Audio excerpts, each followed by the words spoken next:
Bit of an unorthodox stream. I don't know who's gonna show. I know Adepticon's going on all night. This might just be a dead stream, honestly. I don't know. I'm just trying to take my mind off of things, I guess. Get some work done.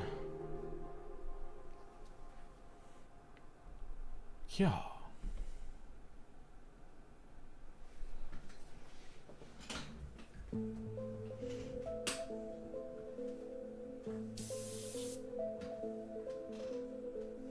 I actually fully broke this airbrush down, like, not that long ago. I wanted to see how easy it was to clean.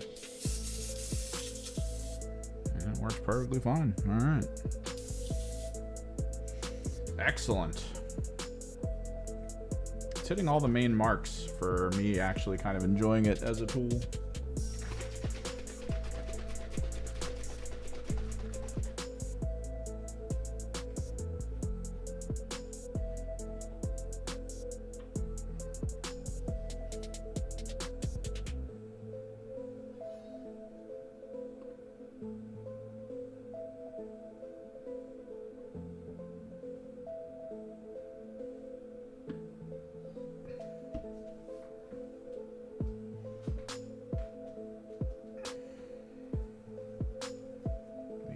Cleaning cloth is on me. There we go.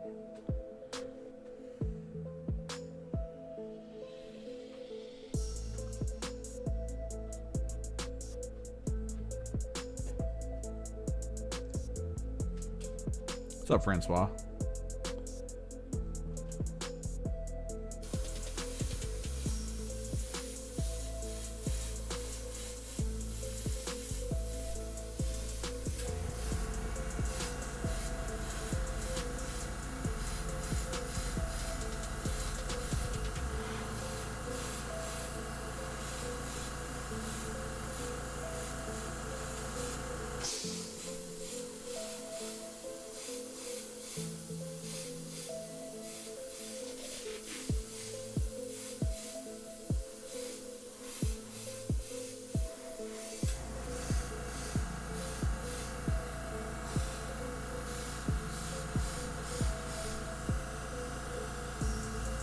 Still going at it. Nice.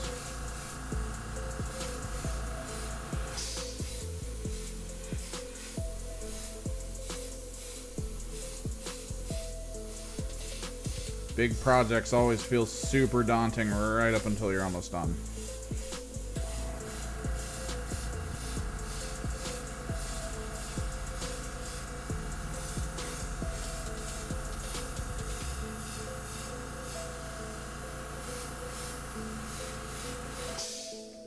So hopefully your process carries you. Maybe one day I'll get my hands on a crazy huge vehicle, but we'll see.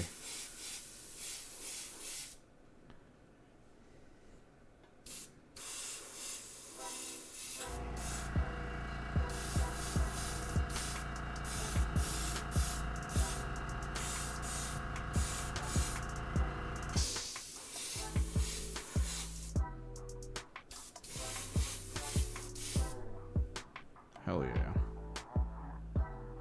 What's up, Booney?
Oh, the Hunter Clade. I feel like a lot of the hyper-simplification of many of the teams and rules is probably going to make some of them just not feel too in-depth anymore. Or a little bit more two-dimensional that most people would like. Honestly, I feel like the biggest offender of simplified rules from the shift is the Kasserkin. Kasserkin are just slightly better guard.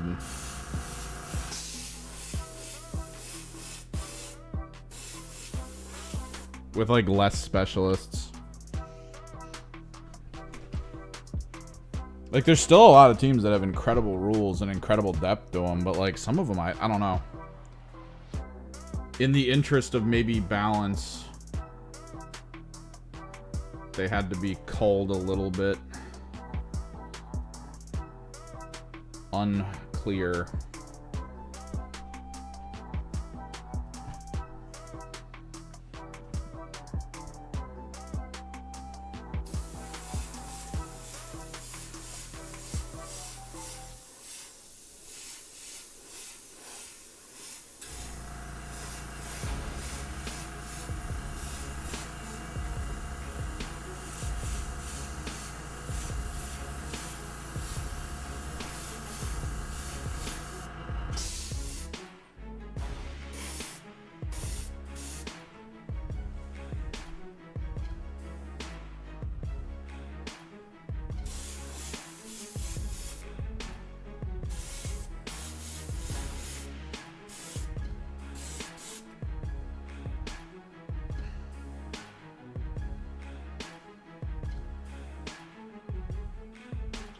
Let me go get something.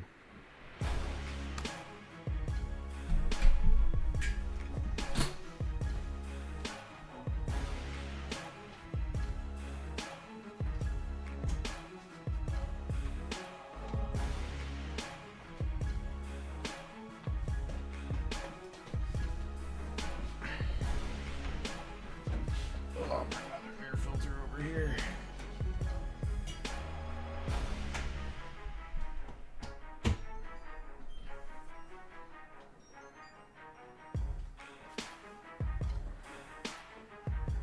Oh, nice.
So yeah, 2 boxes of Slangor for the full 6-man Chaos Spawn option.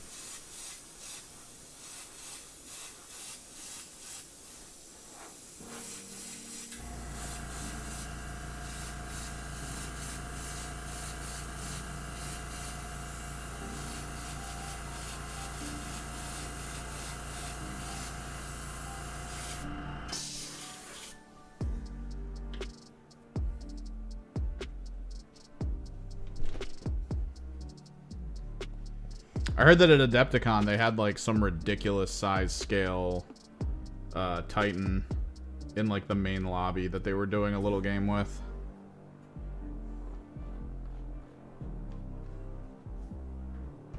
I should not have put this much freaking. Oh, I'm in sort of autopilot for priming.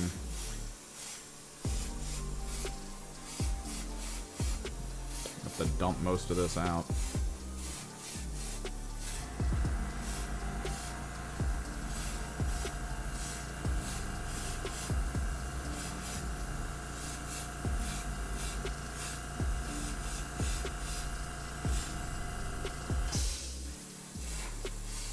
But yeah, I've decided that Chaos Spawner just almost required if you're not playing like the demon crossover detachment of Emperor's Children. Like, you really do need something that just can go to a point and stand on it and not care. Just make sure I got everything here.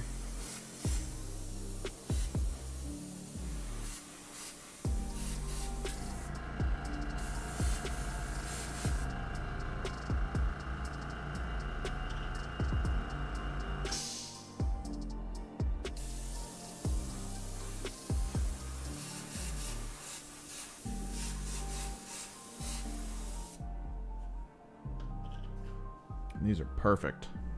Because their stats are so garbage.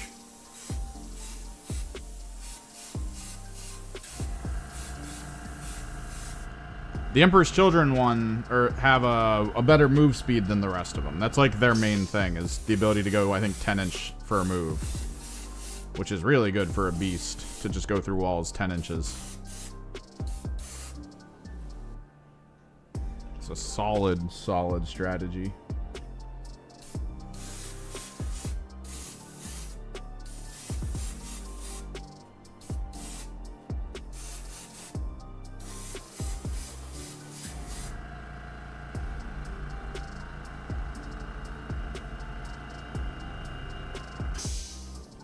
Whereas like the Thousand Suns ones have a 5+ invuln. Those are just obnoxious. 4-up save, 5-up invuln, tough, a lot of wounds. Feel no pain, like it's all there.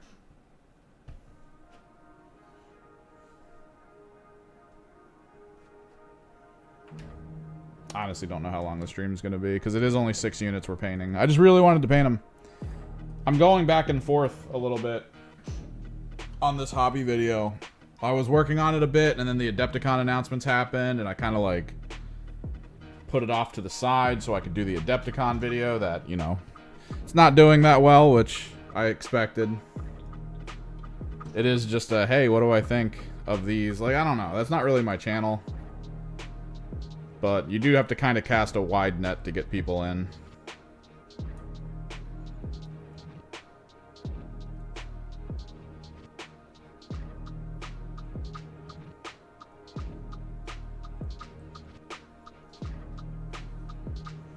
Kind of the whole point.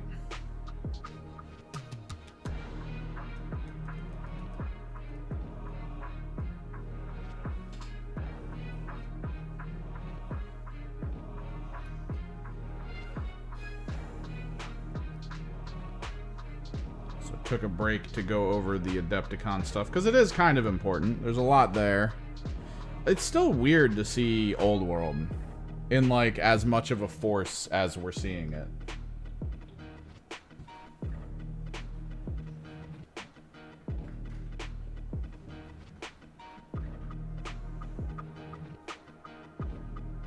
Like, I feel like I've heard more about Warcry than I have about Old World from, like, random people.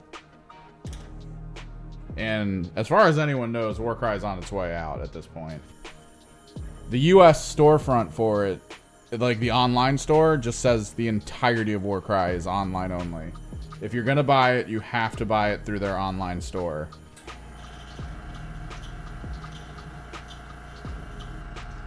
Part of me is guessing for the teams that kind of have squads from Warcry that might actually be useful, kind of like the Disciples of Tzeentch and stuff.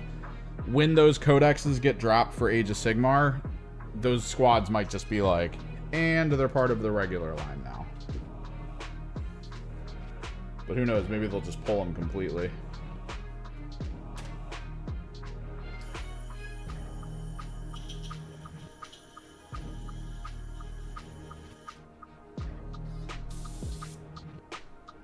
All right.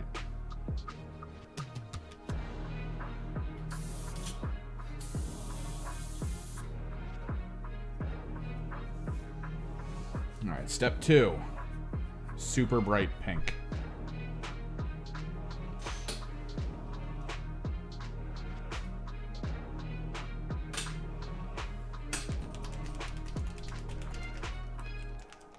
How y'all feeling? How y'all doing? Anything really stand out? Dude, it's crazy, though, to think. Old World, no idea who plays it. No idea, like, anything about it. They never talk about it. They never show it pretty heavily. Those models they showed were freaking incredible. It was so amazing to see that new faction with basically their giant, like, knight-style melee monster statues. Like, that was awesome.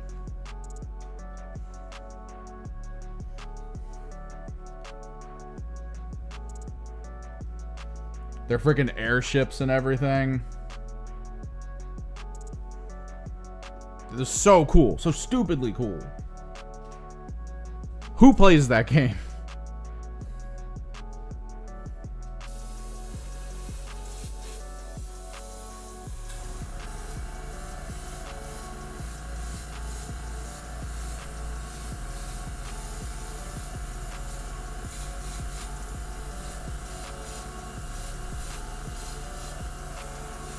Like, they're putting more love into Old World than even, like, Underworld. Like, Underworld dropped. They did the whole new relaunch. It seemed to sell well, at least at first. But, like, they've dropped maybe 4 extra decks of cards and haven't talked about it. Like, at all. They haven't really shown anything about it.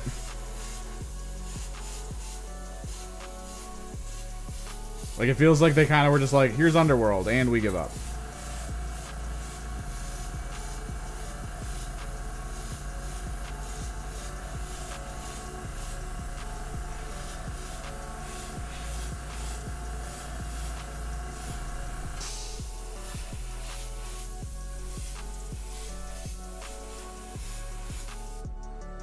Which to me is, like, a bit crazy. Like, I get it, it's not a massive success.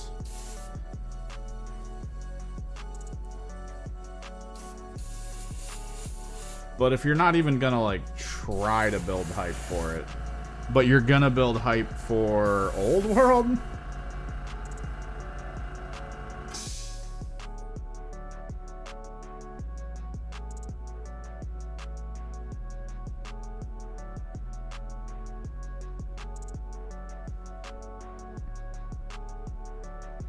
No, yeah, Underworld is great. It's great for pickup games. It's great to just, like, hang out and play it. My friends are trying to do more game nights. That was like one of the first things they thought of, was like, oh, you have all those teams, we could do sort of like a round robin thing, or a 4-person free-for-all where, you know, you have your teams out and we all roll for an order, and whoever gets primary can pick their team first or pick their deck first, and then it like goes down the list back and forth that way. And I was like, yeah, we could do that. But then, like, the new rules came out, and it was like, no 4-person free-for-all.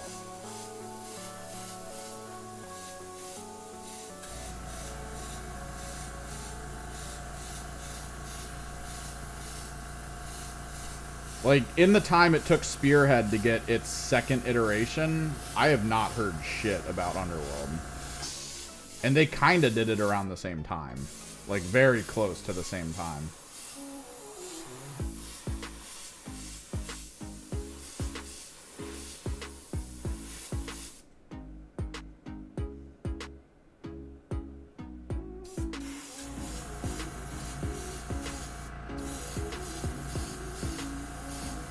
You don't have to stay in skirmish games. It's the fact of the matter that, like, Games Workshop could capture the hearts, minds, and wallets of people who are like, I have all the time in the world and I really want to be good at this massive game that takes 3 hours to play. Or you got the group of people like my cousins who they have a specific cupboard shelf thing in their house exclusively for board games. And not like Parcheesi and stuff like that. Like Dead of Winter and Betrayal in the House on the Hill and Munchkin and like actual kind of in-depth board games. They could also own like a handful of teams from Underworlds.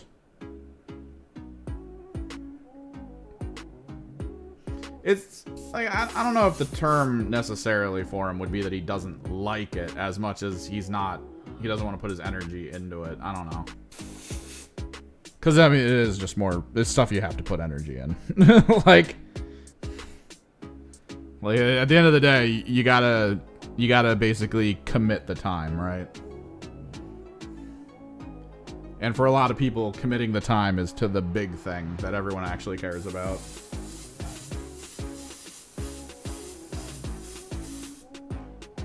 Trail's pretty good. But, like, I talked to them, like, last year, I think. I talked to them last year at a, just a family gathering thing.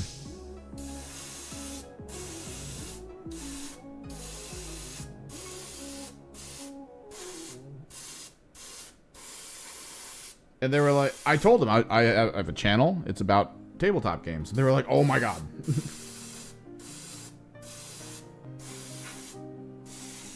Like, they really wanted to, like, maybe interact with me and, like, get me to do board game stuff with them.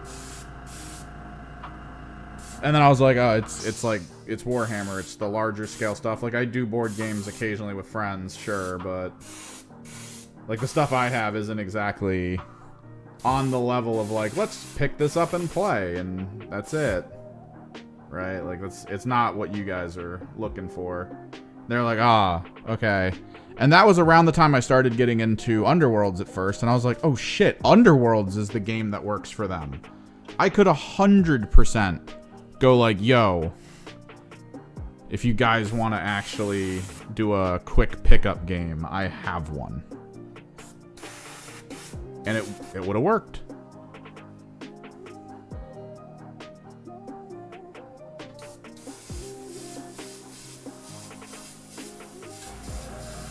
The local scene was actually getting pretty big for it. There was a lot of people getting into it to the point where there were pickup games like every Thursday night at a bunch of different locations. People were pretty ecstatic about the stuff coming out, the new squads, the new boxes.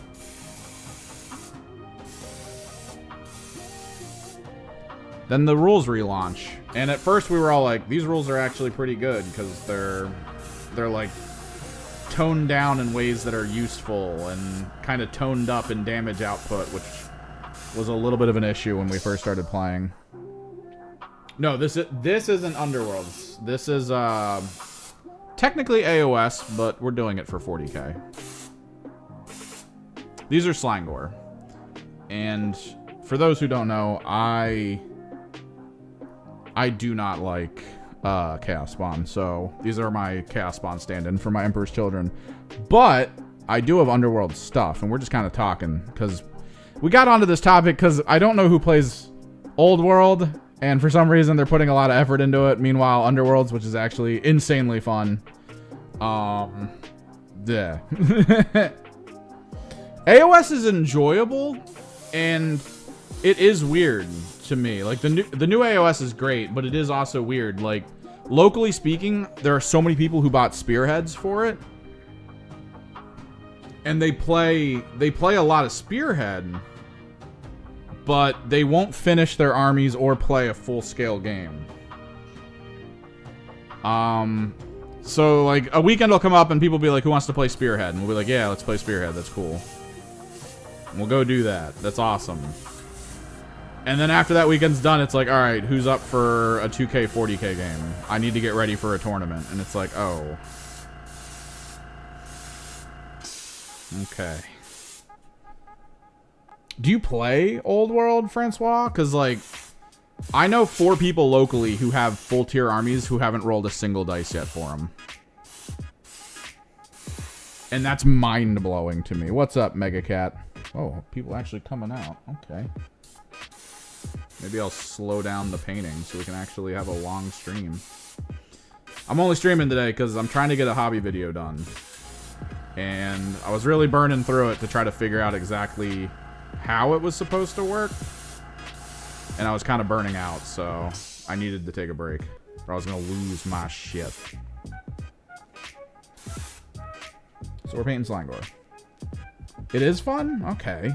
Like this is the thing though. I can't find people to do it locally, even though there are armies. I mean, granted, that's kind of a universal issue right now. Is I know a bunch of people who have a ton of kill teams who won't play kill team. When I ask if they're down to play, they're like, eh. I know a bunch of people who have a lot of Underworld stuff still, and even if they didn't buy the new box, I've got the new box. Yeah, I don't really like the Chaos Spawn models, like the Mr. Potato Head element of them. So I think these guys will look better next to my Emperor's Children. Weird goat people. In thigh highs with crab claws. Crab claw.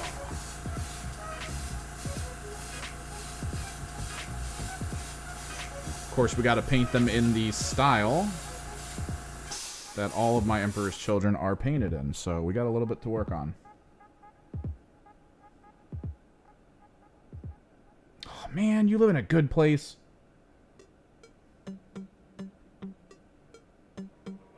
Yeah. Well, okay. You're playing Old World and you're building a giant frickin' Titan telling me people can't afford Kill Team. A single box game, basically. That, once you get it, you're good. I mean, granted, yeah. It is a luxury. I mean, this is genuinely a luxury item for people who have the time and money. Which I barely have. So, struggle buses.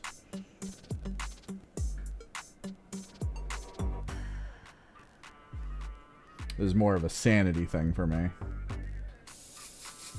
Okay, I didn't put a ton in there.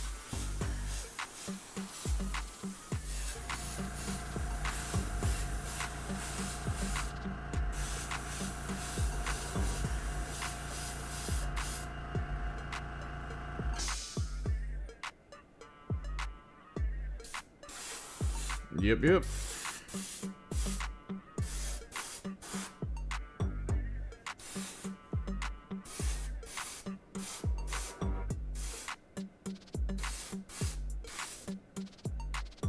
And right now with freaking Games Workshop stuff, we're going through it with all the freaking import-export bullshit. For those who don't know, Games Workshop seems to like to print most of their paper-bound stuff from China. So think on that a little bit.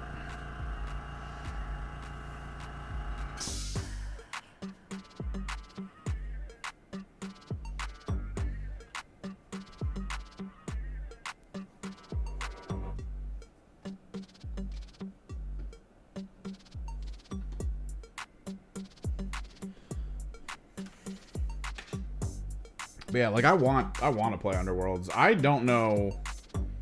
I mean, I guess for the competitive side of things, right? Not pissing people off by having too many game boards that you just can't get access to easily.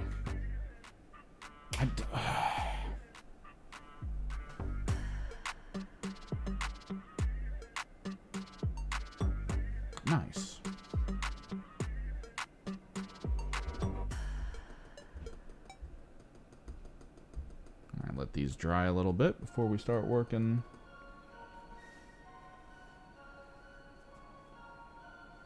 I mean, no one's truly free. We all build our own prisons in our own ways.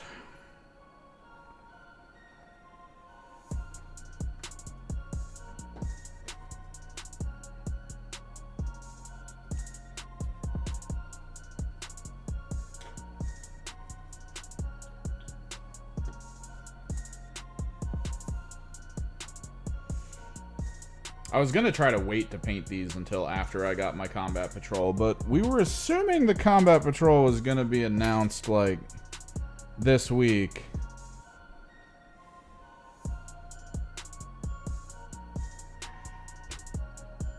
I like it. Well, okay, so which one?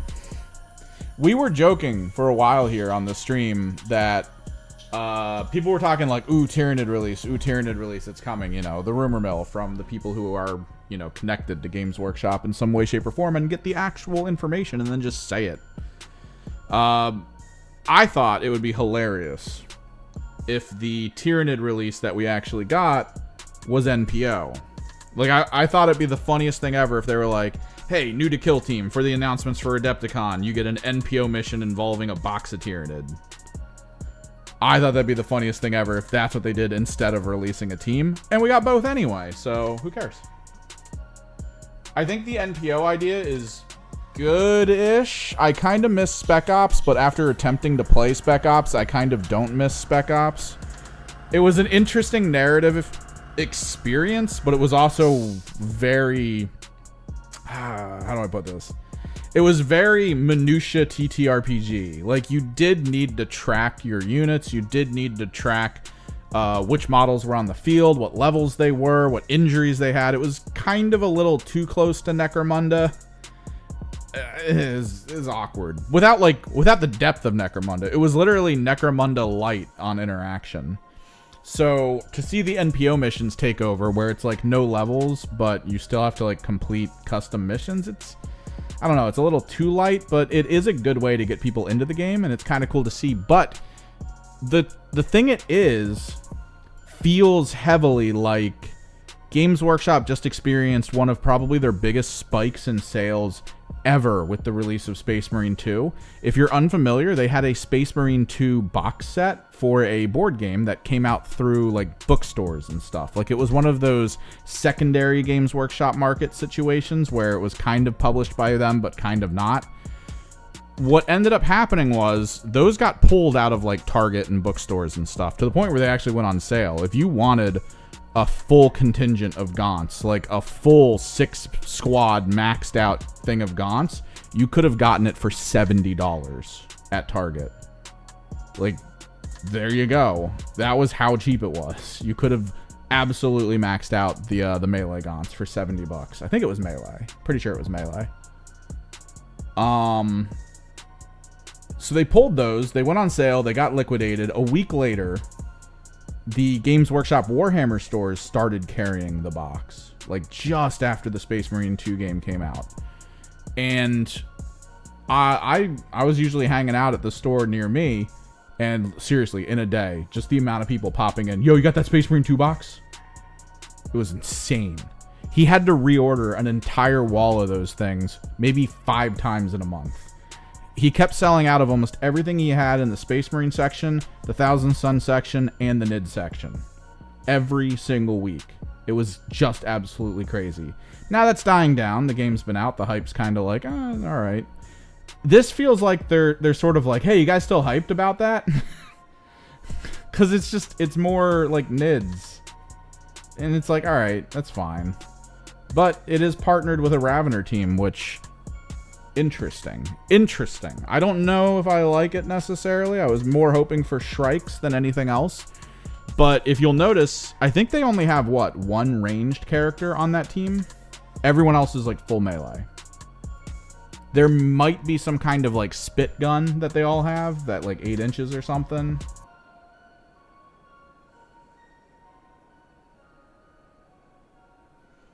But, like, I don't know, man. He's almost dry. We gotta do the Cobalt next.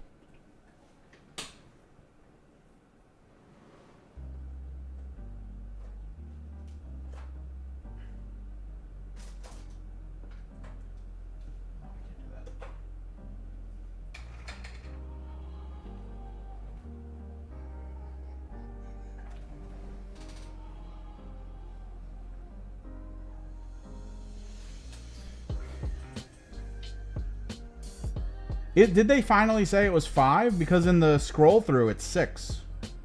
I thought it was 5 when I looked at it at first. But then I scrolled through on the website and they had 6 whole units.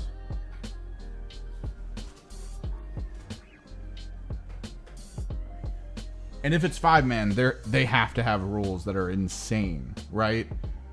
It's a game of scoring points. All it's going to take is for me to situationally trick you in turn 1 or 2 to go to a place where my melt-a-gun ends you, okay? And you're just, that's it. Hang it up.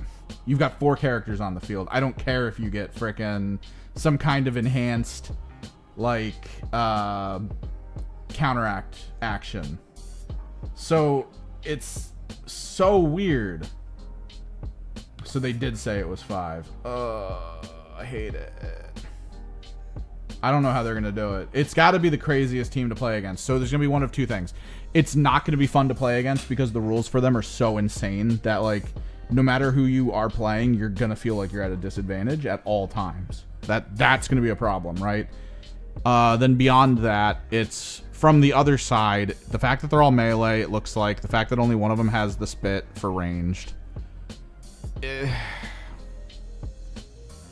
mean, how do you balance it? You're going to have 3 objectives they have to deal with. On average for a game, only 2 of the objectives are easily maintainable by your team. If this team has some form of uppy-downy trick, maybe they're able to get to the far objective in turn 2 right away so that they can possibly hold all objectives. Are they going to be good for the rules balance of the mission types? Because there's some mission types that absolute teleportation like that would be crazy. It's why the mandrakes have such a huge limit on their teleport.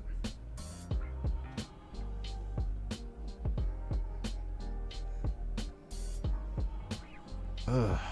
Like built-in double fight, like 1 action point just lets you fight twice.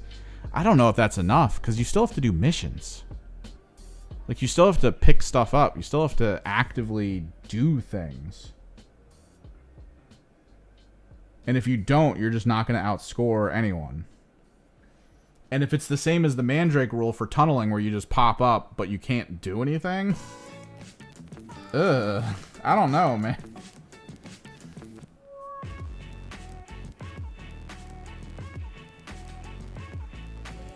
The AdMech look way more interesting. They could get 8. They could get an 8. They could get some kind of advanced climb function, kind of like flip belts, although flip belts got nerfed. Potentially a free fight. I mean, it'd probably be part of their personal action, right? Like, kind of like the Corsair's free dash. If they have a free fight, maybe, because then you can pick.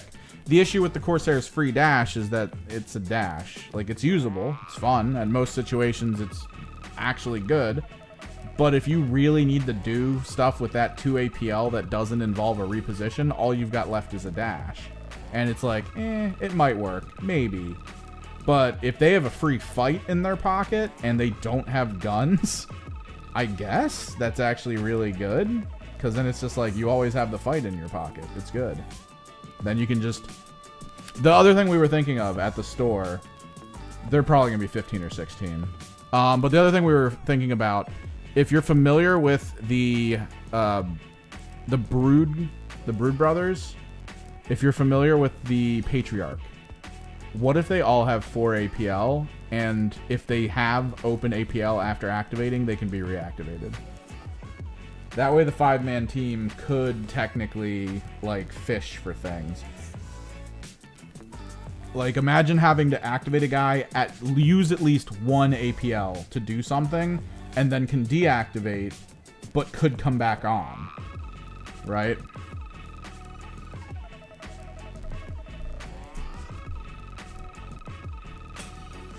Sorry, I'm trying to find my Cobalt.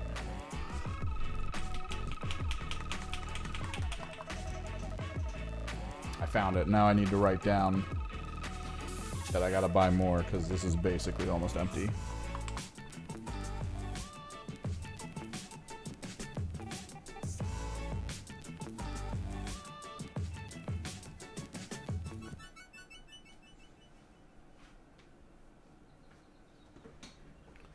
Oh god, did that paint get anywhere?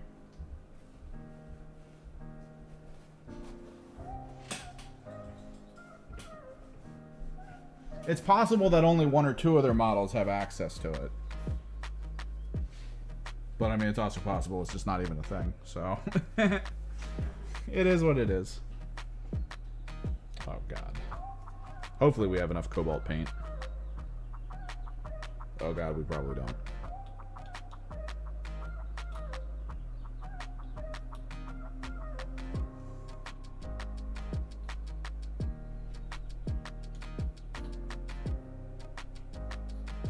I might need to be very careful with this. Oh, the Nid terrain?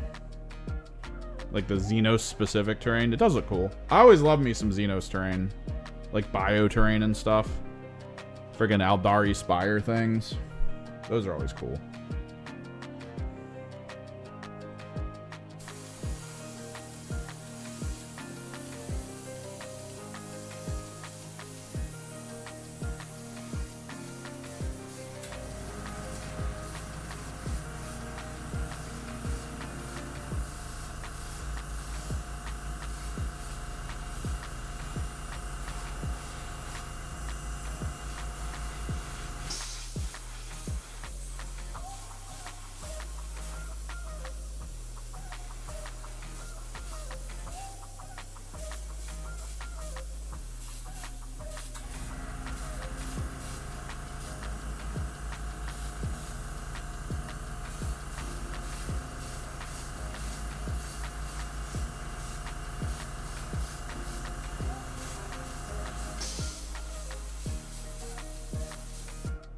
God, the real question. Do I put up a BRB screen to go purchase paint? After like a 20-minute drive.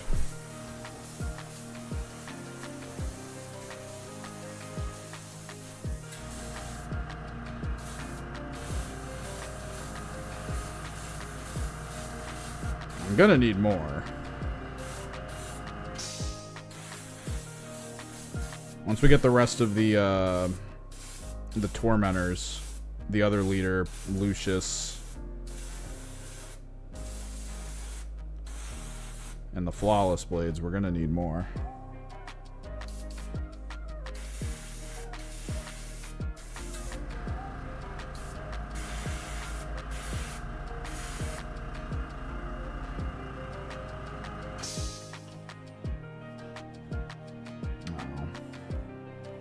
Let me go get thinner. Maybe the thinner will carry this a little bit. It is pretty thick because it is like the end of the paint.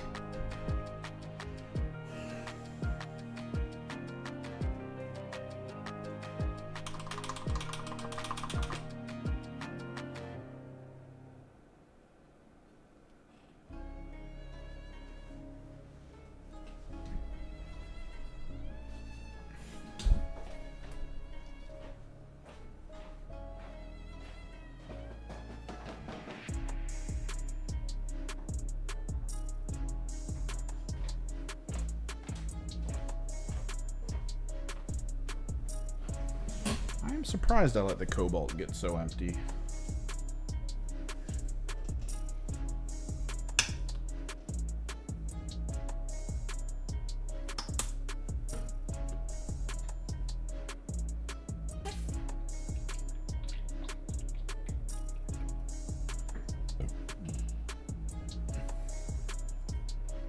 Dude, I like me some thickness.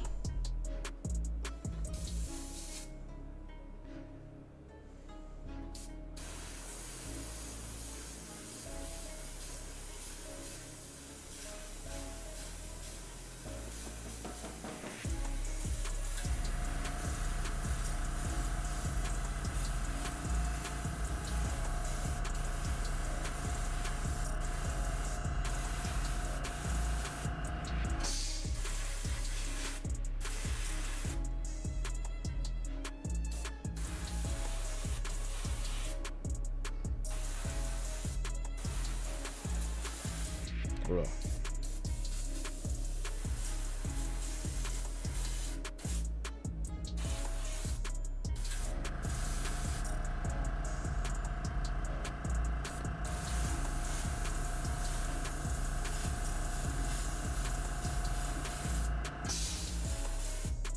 We do need to paint a little frugal with it, though.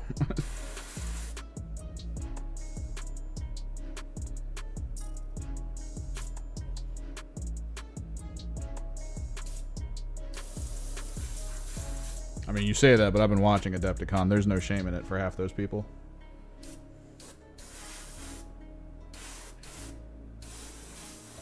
That is a trophy. It is a way of life.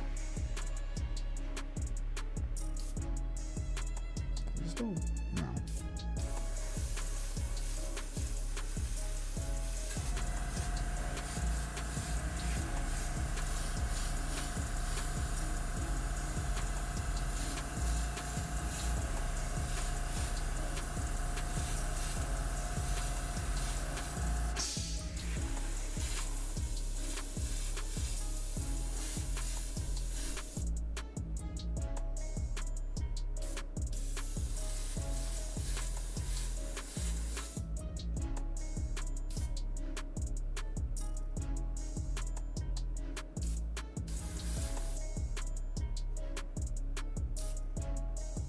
Might be able to get this done properly without needing to get more.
A little bit more cobalt. We got this.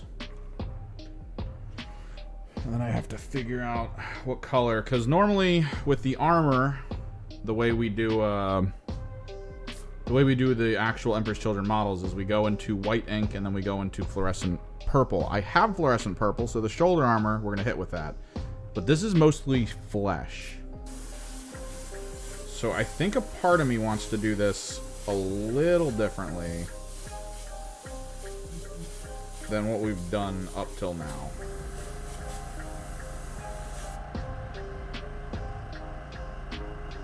These are for 40K.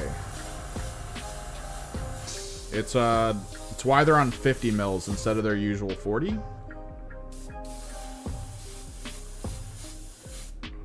gonna be using them as Chaos Spawn for my Emperor's Children. Because it's cheaper to go this way since you can get 6 for 2 boxes of 6, or you get 6 out of 2 boxes for 60 each versus needing to buy like 3 boxes for 60 each.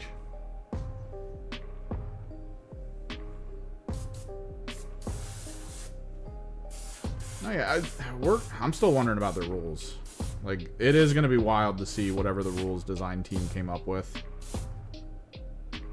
Like, hopefully it's not something like devastating.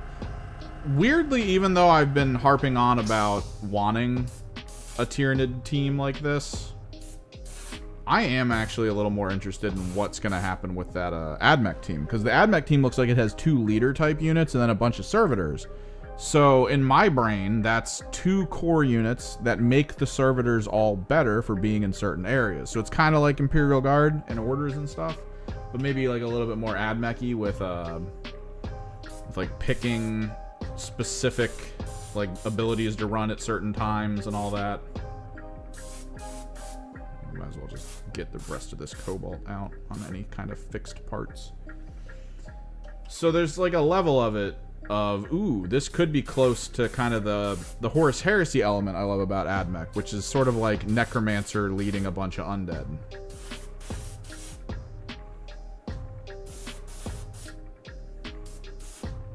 I love that about them.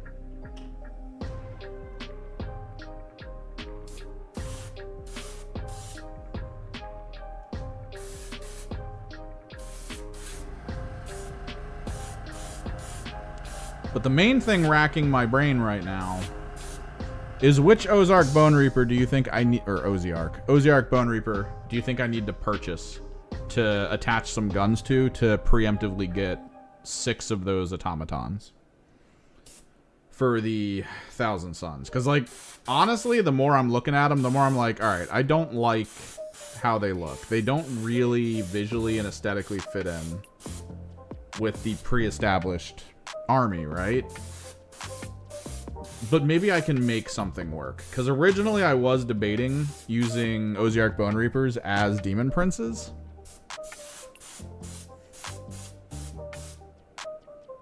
And now they're handing me Ozark Bone Reapers with missile launchers on their backs and guns on their arms.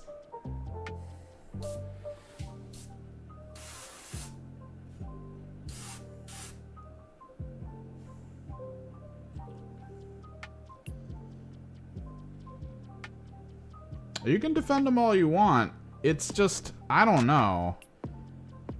It feels like they kind of designed them and then went, oh crap, these are for the T-Suns. We got to put some T-Sun elements in there. So they just made the chest plate into that like crossbar chest plate and then slapped like Egyptian symbols on the top of their helmet and called it a day.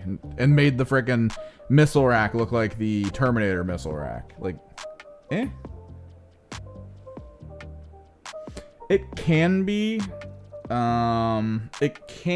okay to run contrast paint to zenithal, but the thing is, contrast paint is always like pretty low opacity, so you're gonna want to do it after putting like a light color down. If you do a darker color as a base, it's gonna make whatever color zenithal or whatever color contrast you spray like not work. Or are you talking about, oh, you're talking about white, so you're talking about preemptively. Yeah, you can do some fun things with airbrush zenithaling. Because you can technically, so there's fun tech here. For instance, you see that I made my guys like neon pink, right? If you were to then hit them with like white paint or white ink with a zenithal, then what you have at that point would be sort of a pink shadow tone and then the white zenithal for your contrast paint. You apply the contrast paint over top of it. The pink actually plays into the shadowing of the contrast, making it like two-tone. The pink will push to different places, right? It's something people do with, I want to say, Imperial Fists a lot, because you do the pink, you do the white from the top down, and then you just apply a yellow contrast, and it makes nice bright yellow on the big, like, near the top areas. But then as it hits the shadows, it goes to like a purpley color. So it has like a purple shade to it, which is interesting. And you can kind of plan accordingly with your paint schemes to be like, okay, I'm going to go for like a light green look on this. And maybe if I hit it with a preemptive, I don't know, blue, purple, maybe a light purple, it'll look more interesting. No, the mech vibe, like, okay, rules-wise, it is probably going to be a required vehicle in the Thousand Suns army. Let's be real. They have basically, over the course of 10th, and this seems to happen consistently with us, over the course of 10th, they basically went, here's your tool set. And then every single person who also had a baseline tool set was like, oh god, their tool set's so much better than ours. And we were like, yes, we win. And then all the codexes came out and they went, oh god, our tool sets are so much better than theirs. And then we didn't get a good tool set to be better. So it's like, we still have our old tricks, but you guys all have like a million tricks now. So sigh. The game for us is still Castle for the most part, and Castle no longer really wins tournaments. And like, it just doesn't work. But these mechs feel like they're gonna be the thing they're giving to us to be like, look, this is how you castle aggressively. It's like, oh, alright. So I feel like they're gonna be required in the meta if you play in tournaments. Like, you're gonna want like 2 or 3 squads of them. Even if you're mostly just like regular people.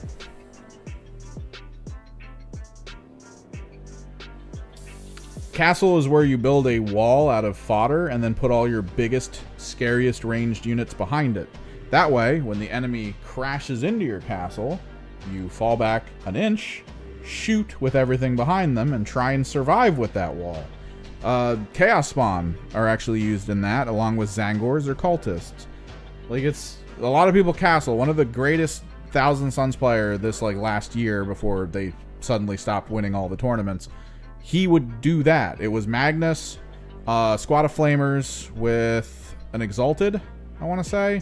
And then it was a reserve squad with 5 guys and a Infernal Master, a Demon Prince with wings. I'm trying to remember what else he had. I think he had one other squad of Rubrics. Yeah, and then the entire thing was just like keep Magnus behind the castle wall, chip down your opponent for 3 turns. 3 turns. And then just go take everything and outscore him because he has nothing left on the board. But that doesn't happen anymore. That's gone.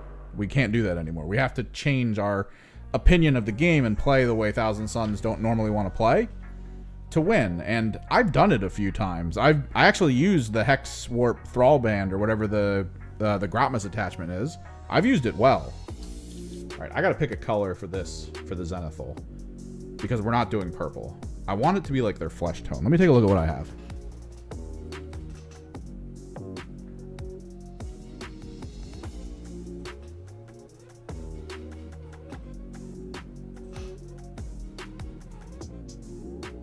I should have a light blue.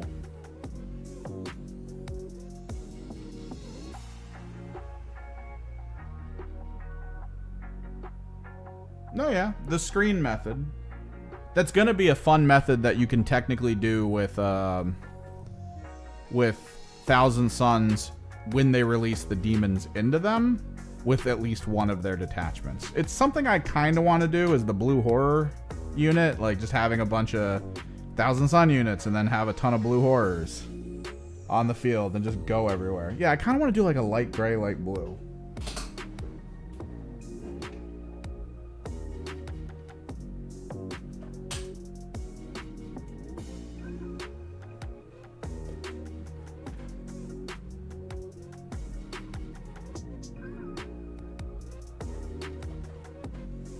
Pretty sure I have one.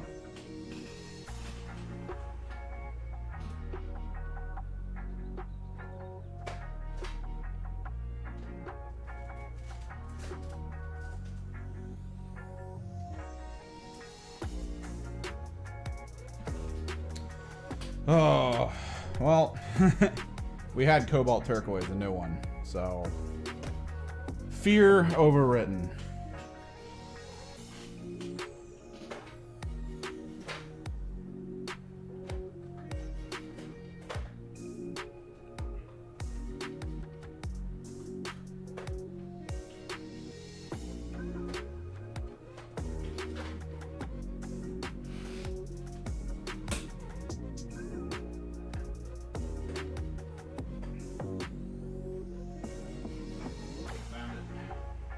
Light phalo.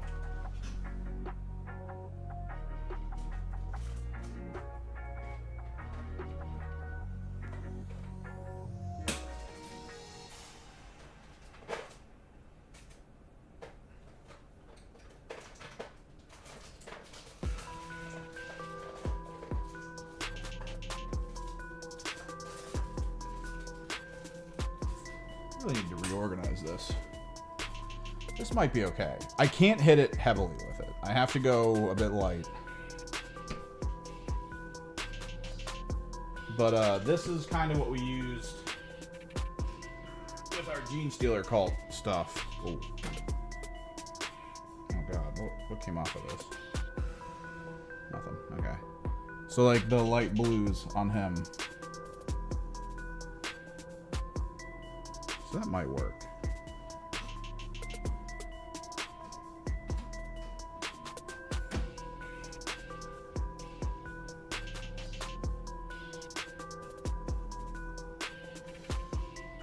Yeah, like, even if they have to end on the ground, it's still really powerful if you consider it. I mean, you don't always necessarily want to end up on like top of something, just because it gives people an easier ability to like deal with you and get around you at times. But the big thing is Gallo Dark. What do we think about the Gallo Dark? Because the Gallo Dark, currently the Corsair can go through walls. And technically the Mandrakes can teleport into walls as well. So, are they just going to be able to burrow into rooms that are closed?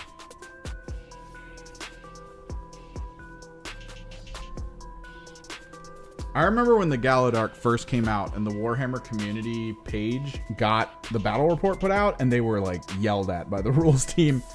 It was one of the funnier moments was when they were like, check out the Breacher who can go through the wall. And then a day later, they were like, okay, so we put that out and the rules team kicked in our door and was like, you assholes. They were so adamant that going through walls was not something that could occur, that any unit that even had wording that sounded like you could wasn't allowed to. So the Wormblade couldn't do it. You couldn't go through the wall with a freaking orc. Nothing. None of that. Impossible. Now they're like okay with it, and it feels a little weird.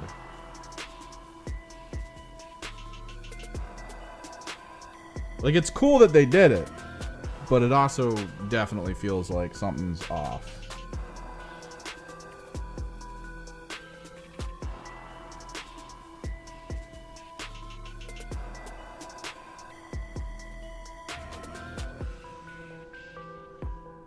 But I'd say probably one of the more interesting things that's not going to become anything. I don't know. Yes, this is a kill team channel for the most part. It's where we started. It's what a lot of people talk about. I'm also huge into 40k and such. Did anyone notice the asymmetric deployment card that came out for the new mission rules for 40k? I want that to be a thing. I want people to be okay with it. But because of how the competitive scene is, I don't think a single person's ever going to use that deployment. It's so sad to me.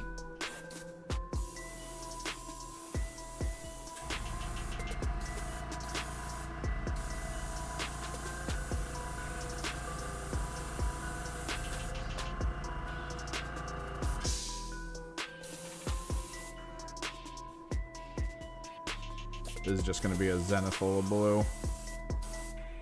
A Zenithal with Thalo.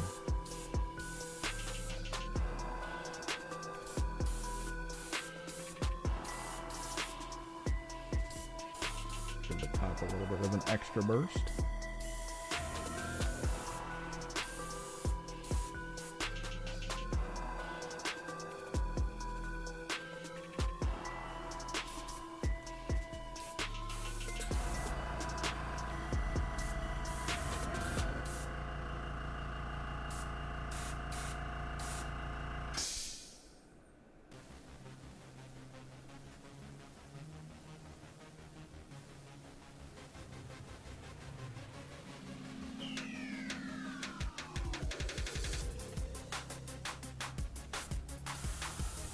They've done a lot to improve Beta Decima, and people still just hate it. I don't think... At this point, they need to just cut losses. They need to be completely happy with the fact that when Beta Decima dropped, they didn't also try to turn it into a thing like Boarding Patrol for 40k.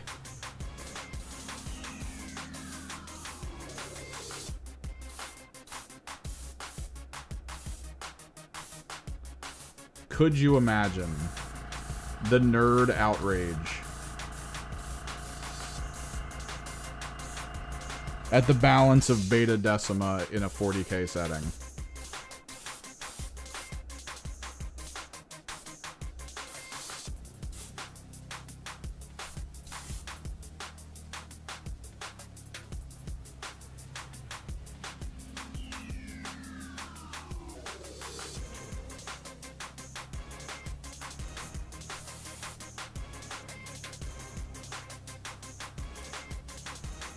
The hell was that?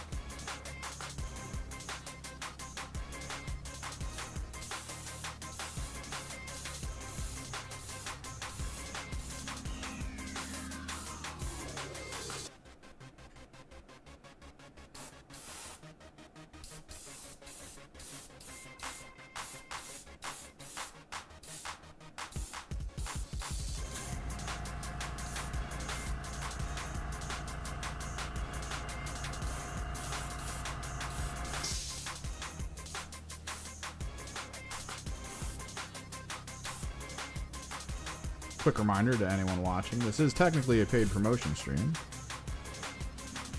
First time for the channel. I actually got contacted by someone who legitimately wanted me to use their product on channel to show it off. So far, I'm pretty cool with it. It's the airbrush we're using right now. It's the MOBIUS from the GAAHLERI company. I have seen some reviews of people getting them and they're just not in the best quality. So look around. Definitely look around. See if you're looking for any kind of hobby supply like this. Check other people's outcomes with using it. But we've been pretty happy with it so far here. It's done good work. Granted, it's replacing an airbrush that was probably 2 days away from no longer working, so...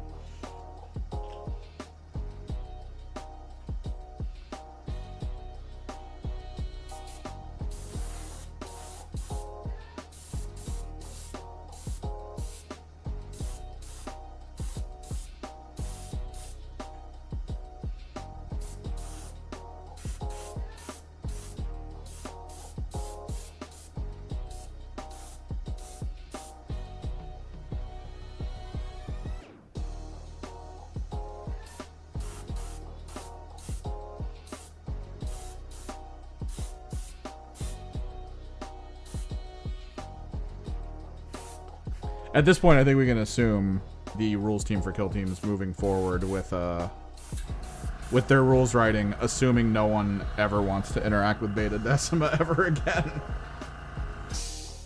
Like, they'll just write the rules for it. People will be like, that doesn't work on Beta Decima. It's like, you play Beta Decima?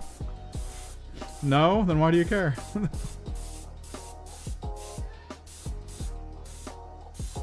We tried, guys. We really did. We put out all the changes and adjustments at the top of Kill Team 3.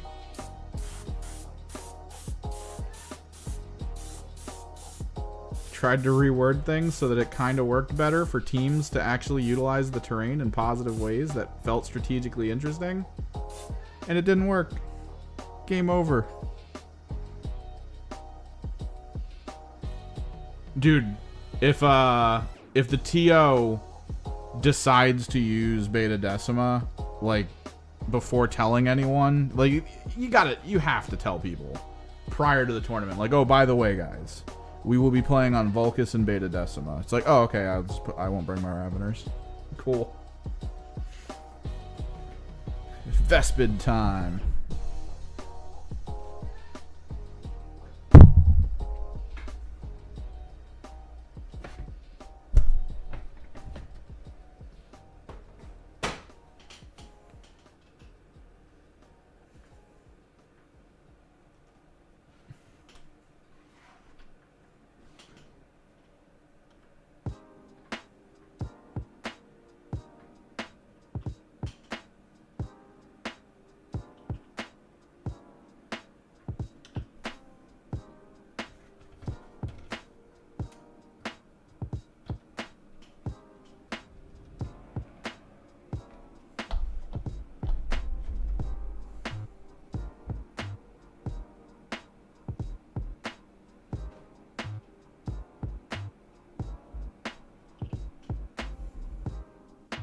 I think the biggest problem with Beta Decima was when it came out, its vision was basically to remind you that everyone writing the rules absolutely forgot how obscuring worked.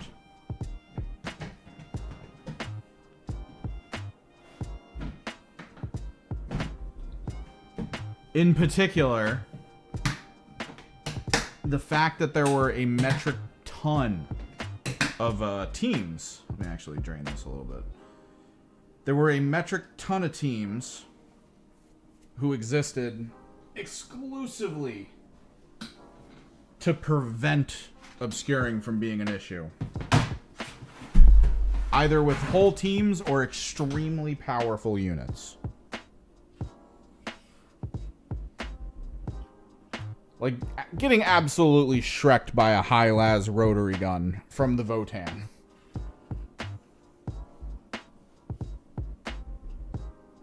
Not exactly how anyone would want their freaking run at a tournament to go down.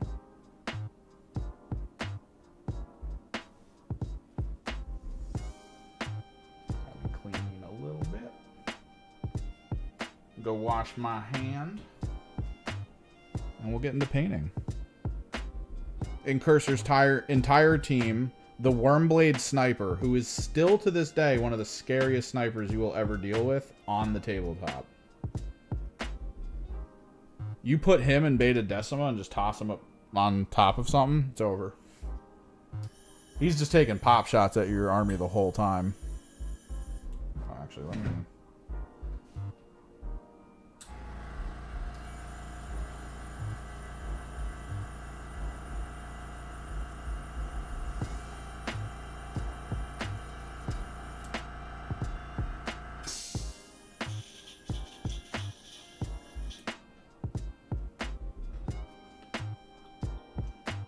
He's just activating Lethal 5.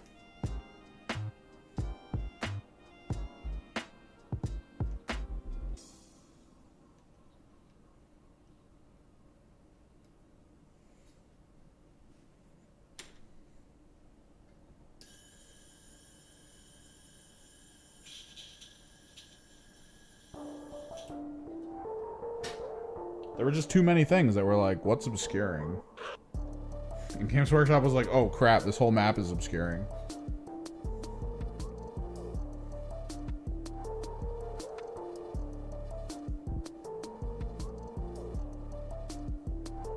That's the main way to protect yourself on this map. Oh no.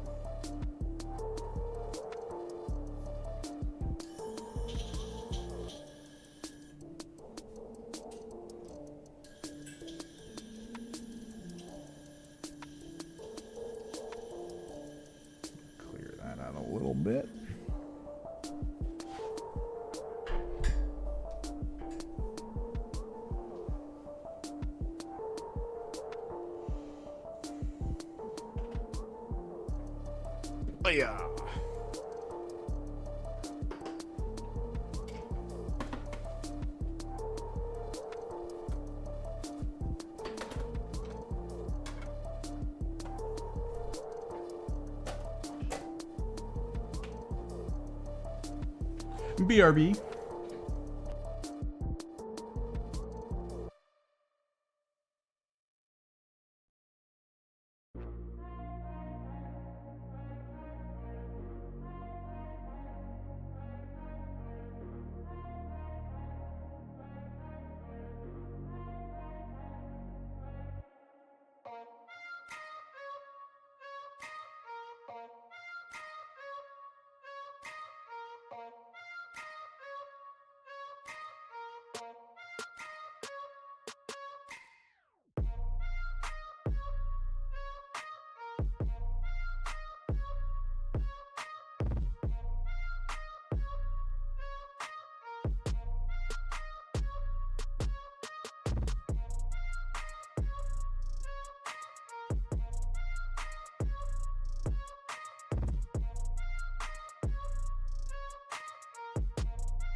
Chat, I made chili and it smells so goddamn good in my room right now.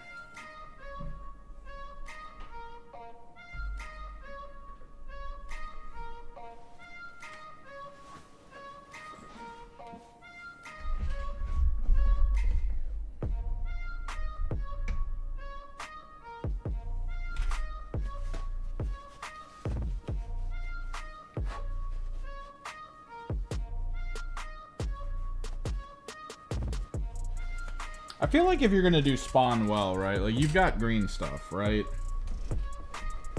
Because probably my biggest issue with them is the way the connecting lines work.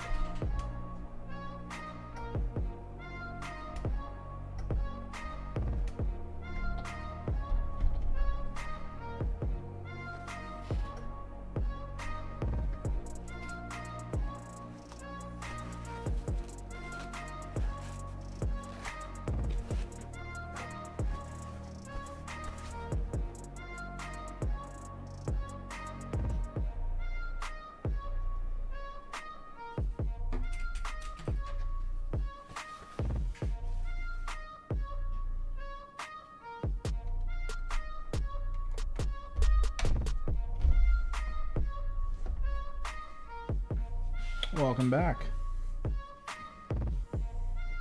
We're going to try to get into this a little bit. Try to keep most of their skin tone pale.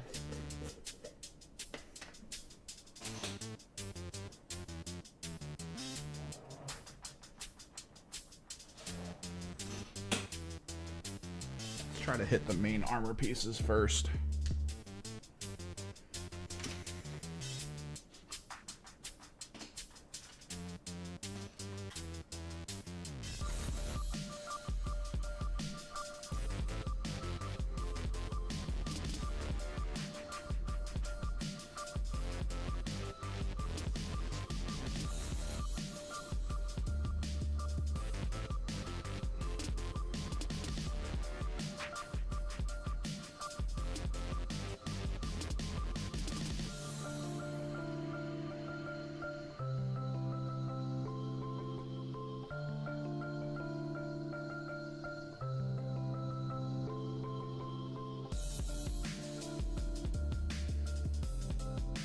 Probably need to build this up, honestly.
I'm okay with the Tyrannid kill team. I might get it.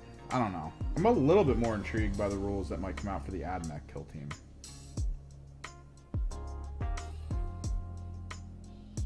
But there is much to be seen about Ravener balance.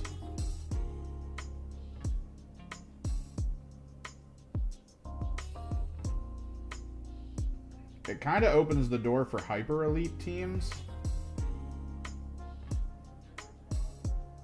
could potentially lead to the return of like a Custodes style thing or even a Grey Knight type thing.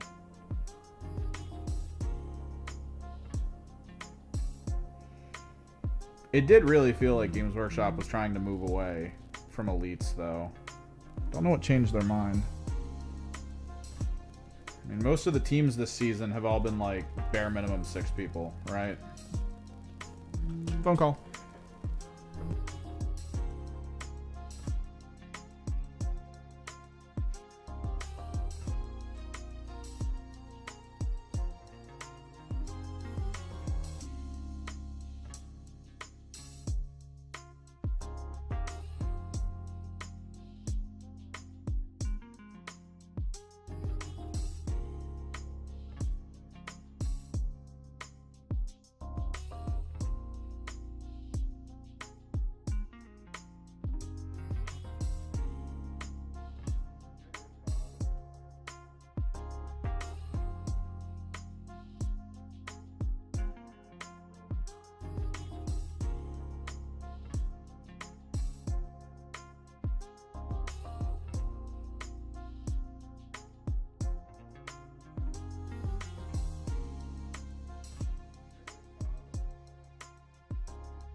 Ugh, super long phone calls. I just want to paint.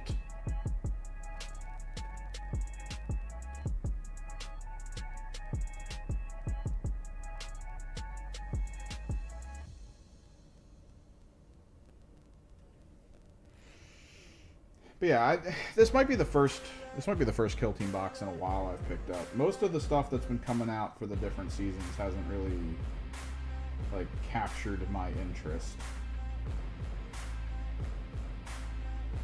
There's really nothing else that needs to be purple but that. Okay.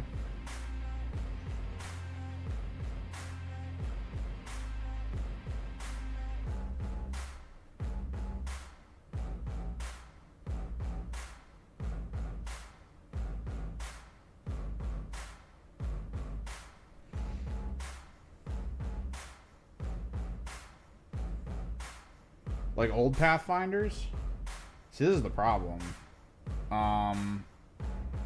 Technically you could still play... You could still play them, right? Like, it's not the worst. Or are you talking about... Wait, are you talking about the compendium ones? So the Tau team definitely has a lot of issues, but I think the issues, like in most situations, it's coming from the meta of how the game is actually played for scoring.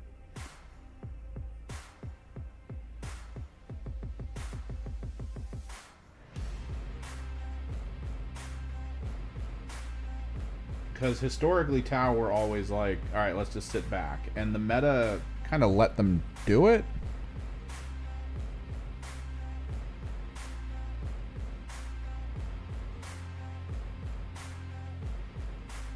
Like maybe Vespid, because technically Vespid are kind of close to the Tau system. They've got the recent buffs as well to the Vespid actually make them fairly viable in my opinion. The change to how communion points work and all that.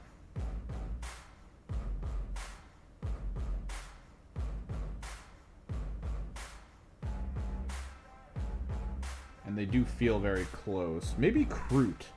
People have had some good success with Kroot, and there's a good bit of specialists that meet a lot of different criteria in that team. Alternatively, in my opinion, Hearthkin, specifically Salvagers. Salvagers just seem to be able to like get work done. They're a little weird though.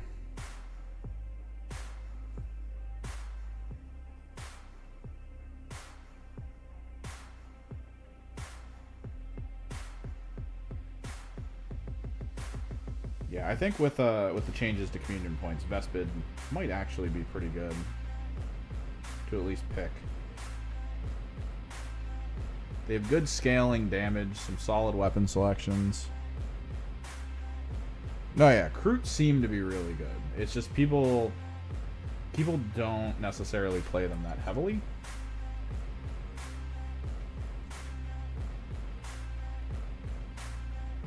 But like I've seen some crazy stuff from Salvagers.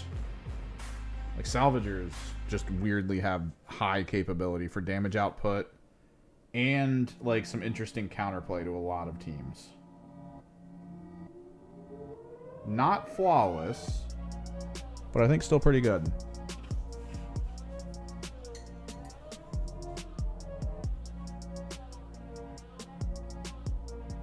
Oh, do we want to do the little shoulder shield?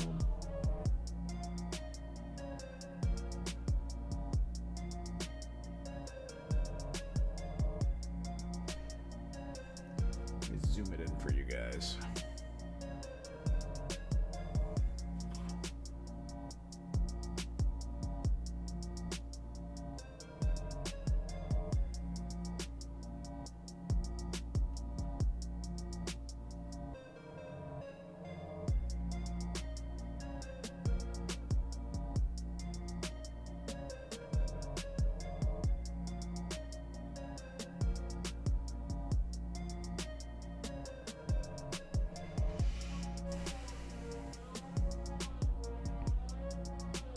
Yeah, that's the problem, because then an elite team can just go to an objective, and what are you going to do? You have to somehow get them out of conceal. You have to somehow get them into a situation where you can one-tap them. But you have to do that consistently from turn 1. Like I said, like Pathfinders are conceptually good, but Pathfinders are definitely meta bad. Because this is a game about mobility, and I honestly think Vespid have better chance at dealing with that, because they do have adaptable ranged and melee. Like, there is benefit to their melee a little bit. They can kind of turn on good melee. But then outside of that, you still got your range, safety. Although, okay, so I had a video I was trying to put together, and I still might try to put it together. I scripted it, I did all the things, and I thought it was good, and like I was watching it back, and then I was like, it's a little bad. And it was a strategy video where I explicitly go over the fact that I honestly think there is a trap to teams that have ranged characters in them. Because I was kind of running some test games so that I could figure out how to do battle reports again in this location where I can record differently. And I noticed something. When I played my Corsairs and I actually used the ranged characters a bit, like the sniper and all that, I just couldn't beat Harlequins. Because Harlequins, almost the entire team was on the front line, and I mean, they could just do whatever they needed to do, right? They just got their missions done.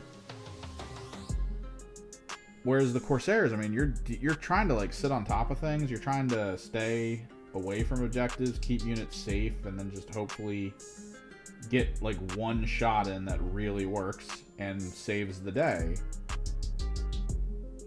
But when I took away all of the ranged, like all of the serious ranged on that team, I think I kept a blaster, or I think I kept the shredder because it was Corsairs, because it was a Void Dancer troop, so they had the anti-pierce function anyway. So I went with just the shredder, and then everything else was close range, warriors, all of it. And I decimated, because like, you trade a warrior and you own a point. That was just how it kept ending up. Like, you trade a warrior, you get the point. So it just felt weird. And I think ranged characters are heavy range reliance is a trap at this point. And if you're trying to look for a team like that, it's gonna be a struggle bus.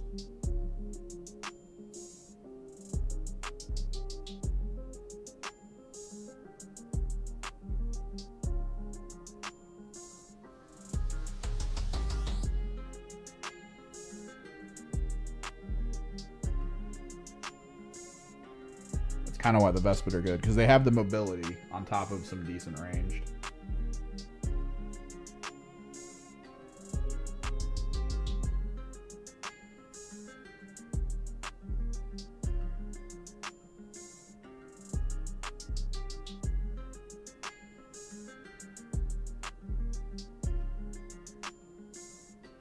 This variant might have the need for purple on the arms.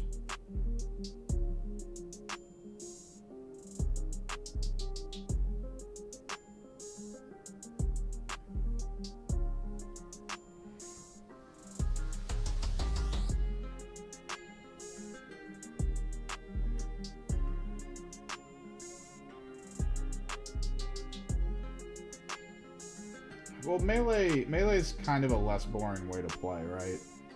People hated Pathfinders in the old edition just because it felt like they weren't playing the game.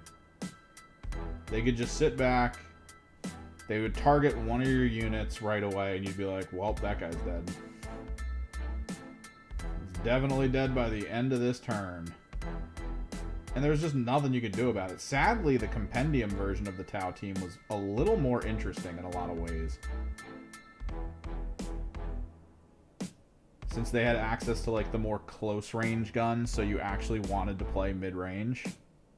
And they were really good guns.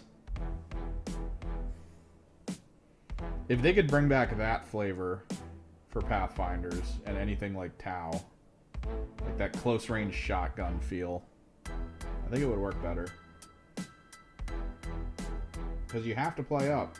You really do.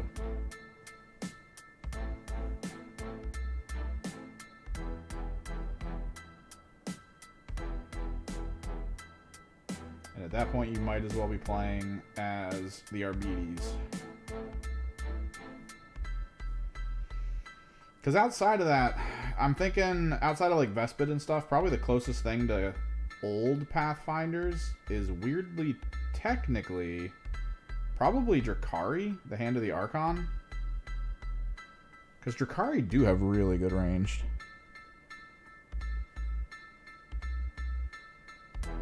But they also have some interesting frontline.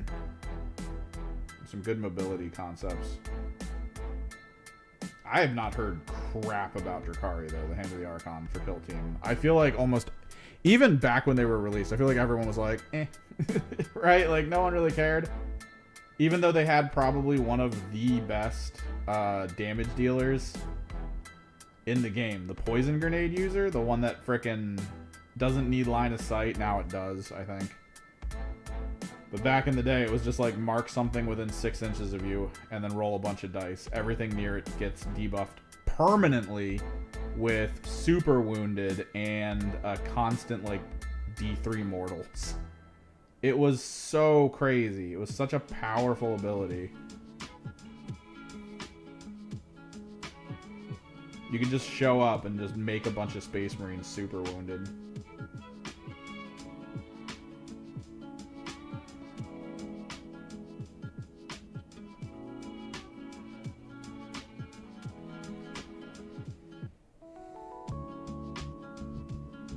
I don't know what happened to Hand of the Archon. There's like one kid local to here who bought them, put them together, painted them, and has never played a game.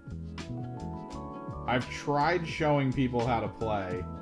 This is kind of an issue with me though. Like I've tried, and every single time I play, I don't necessarily want to throw, right? Like I don't want to be like, oh, let me make a dumb play real quick so that you can catch back up. But I don't always go for, like, the absolute crazy. Like, I'll have moments where I'm like, oh god, I could kill 4 of his people in this turn. Let me not do that. Let me go for, like, 1 or 2.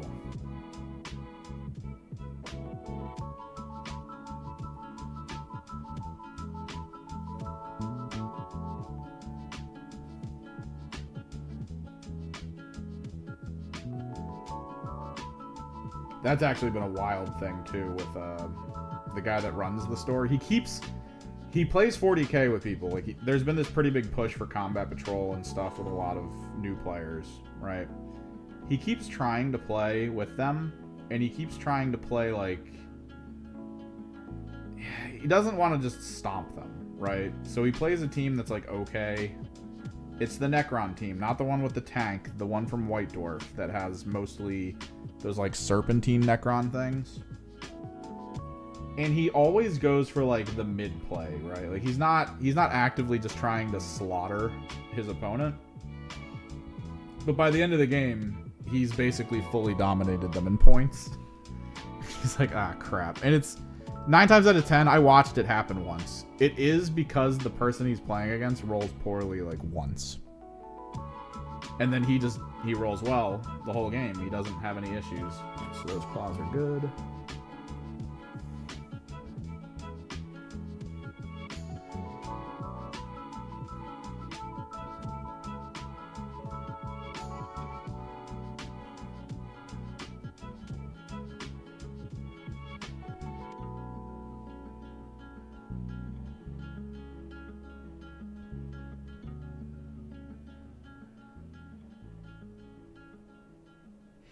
No, dude, okay. So, I decimated a commando player with Gellerpox in a Vulcus map.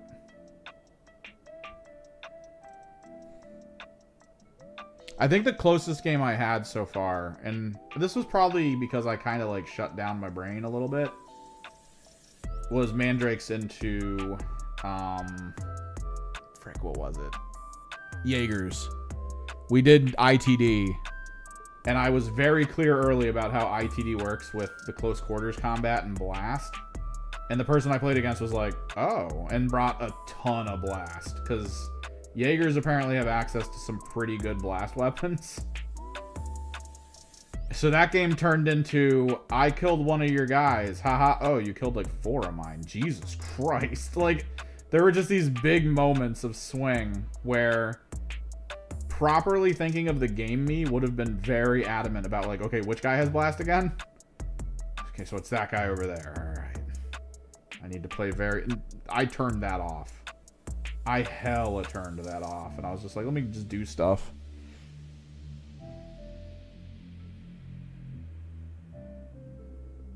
And it led to like 3 of my mandrakes getting slaughtered in turn 2.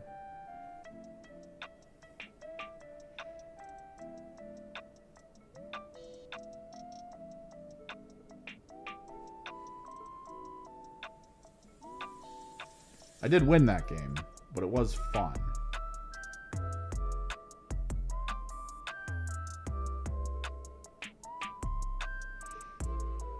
I want to learn mandrakes. That's the issue. I want to play enough mandrakes that I could be considered like a pro mandrake player. But in order to do that, I have to play against people locally who don't really know how to play.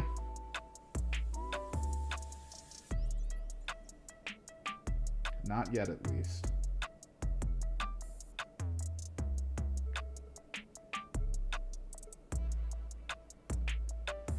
I could probably pull out the chaos cults. No, yeah, I was just like, and just got murked. I was like, all right, that works. It's fine. Mandrakes are so razor's edge, and I love them for it. Like, you're either going to do good or you're going to do so bad. That was the first game, though, where I actually landed a kill with the two-handed sword guy that gives me the token that lets me make a permanent 3 APL Mandrake. At the cost of his own life, yes, but I did it. That was one of my goals. I've never done that in a game of Mandrakes. I've always won with the Mandrakes. I have never gotten to a point where that guy has actually achieved a kill and gotten me a token. I've always put him into a situation where it should happen. Like, I'll run in on someone and be like, haha, I've already injured you a little bit. Let me finish you off with this two-handed sword guy. And then just brick the rolls. Spend command points to re-roll, as well as the, I think it's what, the In Shadow re-roll? The other team-based melee re-roll that they have. Do all of that and still brick. And then it's just like, oh, okay. And then the person I'm fighting gets like all crits, and I'm like, great. There it is.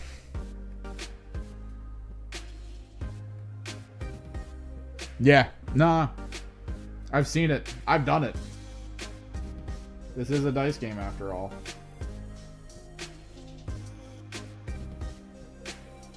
I've given myself the highest % chance of actually achieving my goals, only to watch none of them occur, so.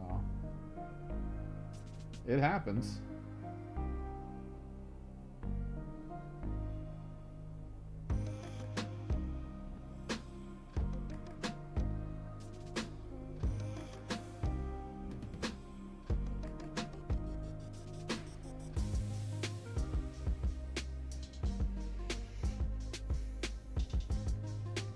But they can be really good.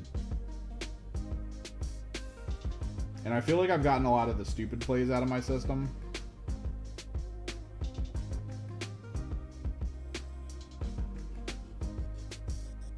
Like, there's some stupid plays you can do with them. I remember getting first activation turn 2 and sending my leader right into the heart of their team, because it was one of those situations where they couldn't see where I put him, but he was basically like the floor underneath 4 of his people. Or he was above. It was something like that. He was involved on their side. I burned my teleport for it. All because I wanted to see my leader force a bunch of his people to suddenly like not activate. And the first guy he activated passed the test and I died. And I was like, alright, cool. Oh, later, CT.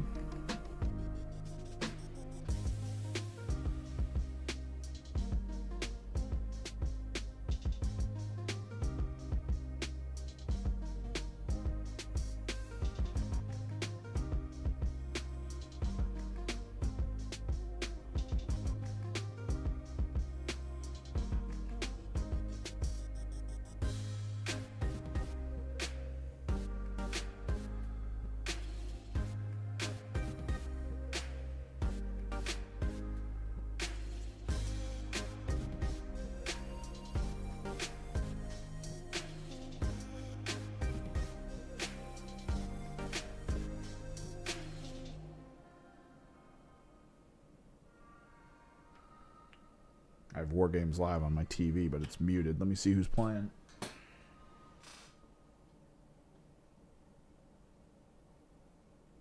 Are we in the orc phase?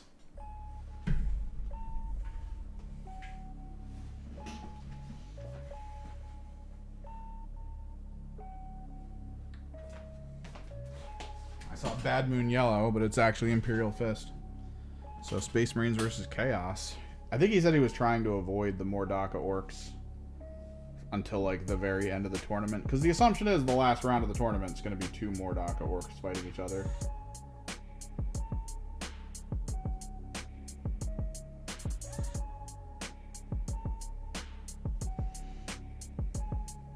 That's why Germany said they don't want Mordaka in any other tournaments until they get a slight adjustment. What's crazy is the rule they get as a faction is something I've seen other competitive players try to utilize with like other armies, right? I fight a Necron player who's pretty highly rated in the US as a player, and his Necron list involves one of those immortal bricks that has the like sustain 2 or whatever on it. I think it's like sustain on 5 or something.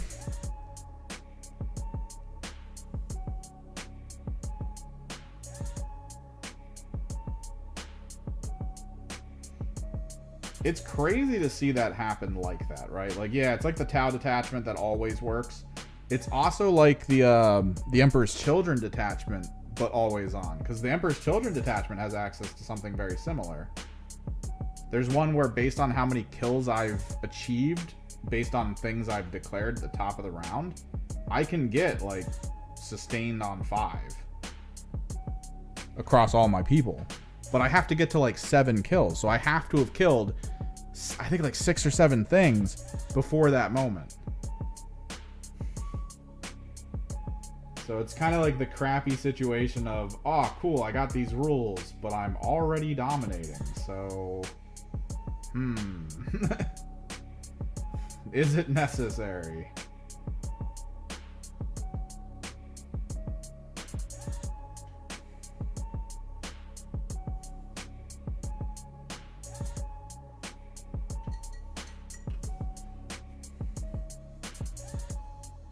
It's a fun detachment. You have to, at the top of your command phase, declare a number. And then that number is the amount of enemy units you're looking to kill. For every single one of them, I think you have to achieve the actual number to get the number, right? Like, so if I say I'm going to kill 1, and I kill 2, I only get 1 point. But if I say I'm going to kill 2, and I only kill 1, I get no points, and my Warlord takes D3 mortals. There's a command point function that lets me increase the number I said by 1. It occurs after I get a kill. So if I get something killed in the shooting phase, and I know in the fighting phase it's going to be like kind of the same thing where I'm definitely going to dominate a squad, yeah, you burn it.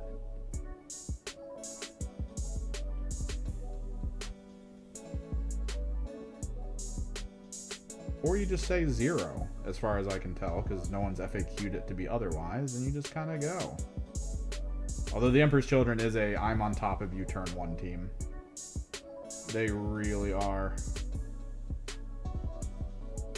To passively have charge and shoot after advance. Advance and fall back.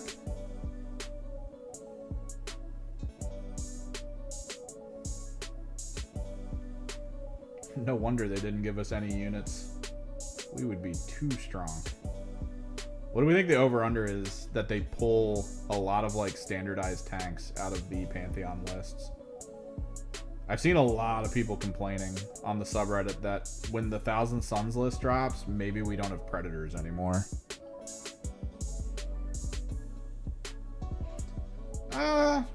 Probably.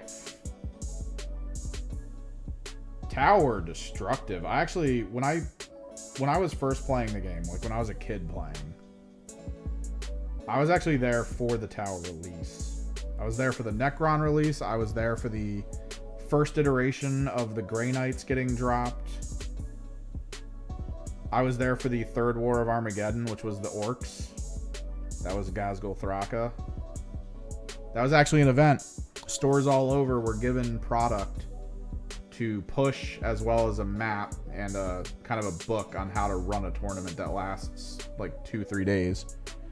That was kind of like 40K meets Risk.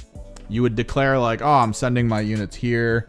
You could buy reinforcements and more stuff to get added to zones. Whatever you had in the zone was like, that was it. If somebody invaded that zone, you had to play a game against them utilizing the list that was part of that zone. Things that died in that fight were dead. Like, that was the crazy part.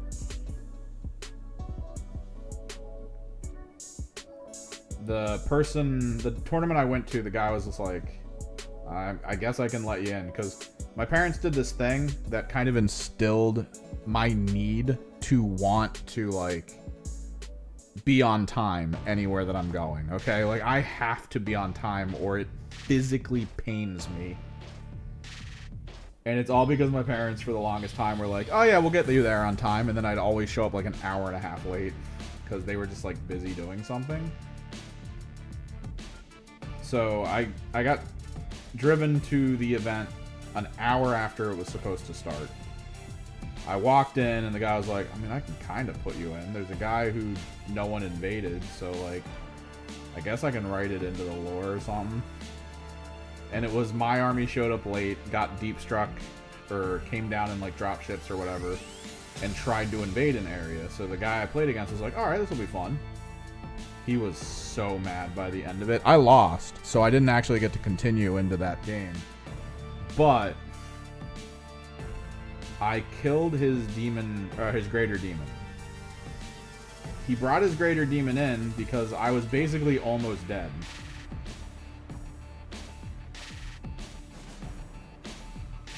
Right? Like, I had maybe like 2 people left on the board, so he was like, ah, this will finish him. It's easy. Kind of like a Dawn of War Soul Storm game, sort of.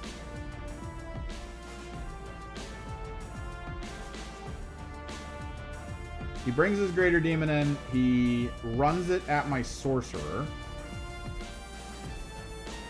Doesn't kill the sorcerer, but assumes everything's fine.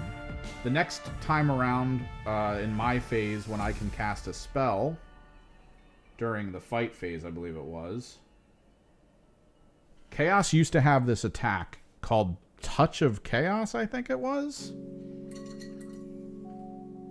It was an interesting attack. You had to pass your psychic test. So that was a 2d6, I believe, at the time. You had to get a certain number. And it couldn't be doubles or something. Like, there was a whole thing about it that it escapes me right now. So I had to pass a test. And I had to roll a 6. Because his toughness was Demon Prince toughness, which was like 10 or 12 or whatever. So 6 always worked for the spell. But then the rest of it was if you rolled equal to or higher than your target's toughness, it would kill like one model out of the squad, and that model would turn into a chaos spawn that was allied to me. It was a really cool ability. It was a really cool function. And it had like a lot of weird things occur when I was doing it. But I rolled a 6 against his demon, or his greater demon, and he had like a 4+ invuln, so he was like, oh, I just gotta get this 4+ invuln. Rolled his dice, rolled a 1. And I basically one-tapped his demon, his greater demon, for the rest of the tournament.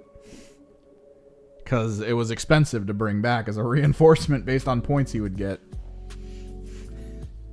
It was the last unit he wanted to lose that game, and I destroyed it.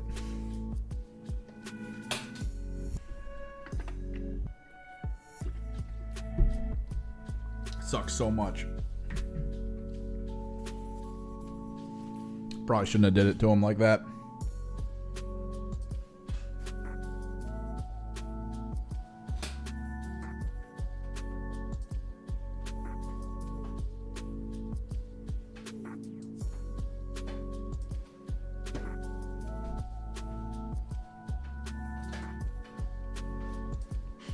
I might do red violet for the fabric. I don't know. I think I have a blue somewhere.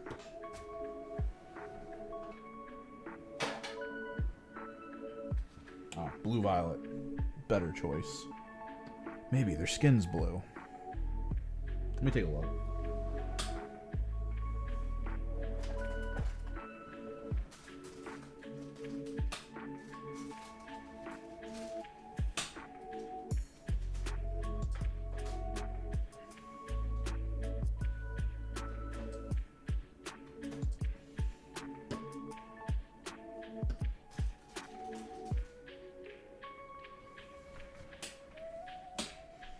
Now they announced the new campaign being Armageddon, so that's kind of cool.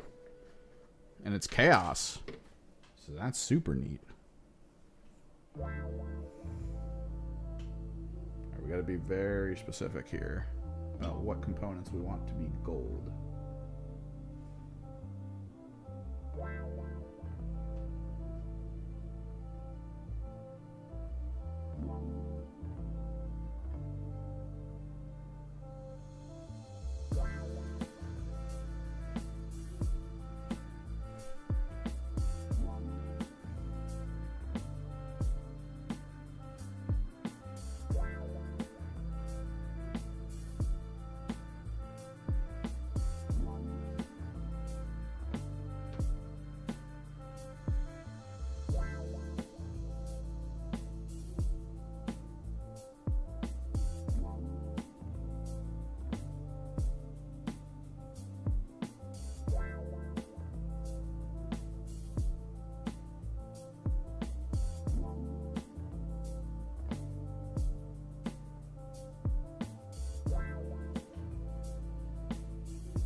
Yeah, they do rely heavily on their tanks. You didn't have any war suits or anything either? Because depending on detachment, that frickin' the retaliation cadre, it was really powerful. They kind of reined it in a bit, but I think it's still fairly good. Not like super high chance of winning. But I know one of the locals who plays a lot of very competitive teams, when he saw it in the codex, he immediately started purchasing Tau because he was like, this is my list. I want Uppy Downy, I want like weird vehicles with great melta power. This is it. And they nerfed it. He was like, crap. No.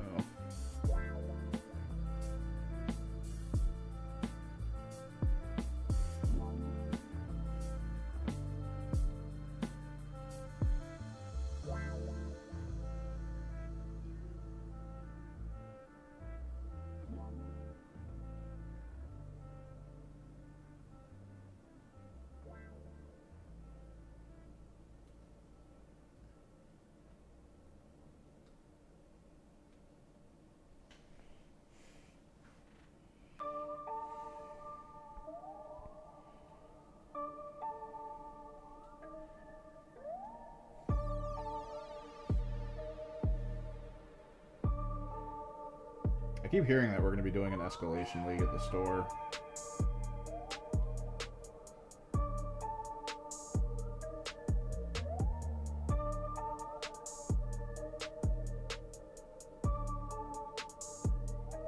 But the people who think, they keep saying they're thinking of running it, are very busy people. Like, they talk all the time about their day jobs. And it's like, I don't think you guys are ever going to be able to run this. Like, one of them's a frickin' lawyer with a focus on, like, land. And, like, that kind of thing where you need certain types of paperwork to own places and stuff. And, like, rental contracts and things. He deals with all that.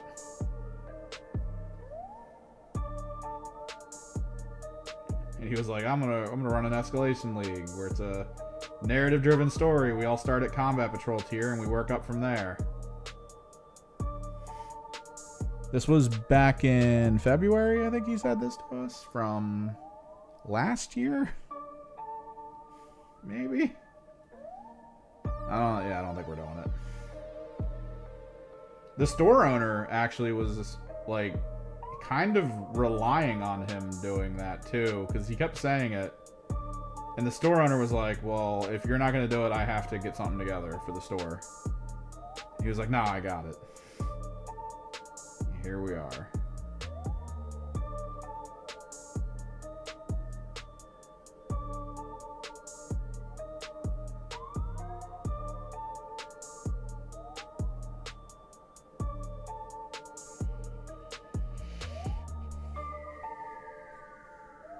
Oh, so yeah, you relied on fighting infantry?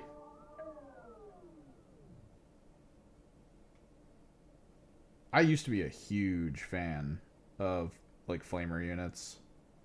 Still kind of am, because flamer is basically like, oh, what's that? You have stealth? Okay. Don't care. But I feel like most teams that you fight, you want like one flamer squad for tactical stuff, and you don't even need it to be like the biggest of flamer squads. For the most part, you're probably just going to use it as an action monkey unit.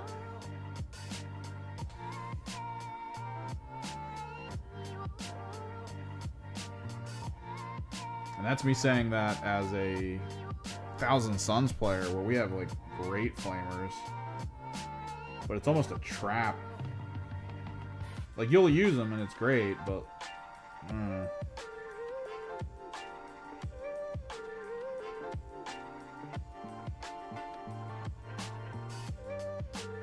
did have a wild scaling problem with them, though.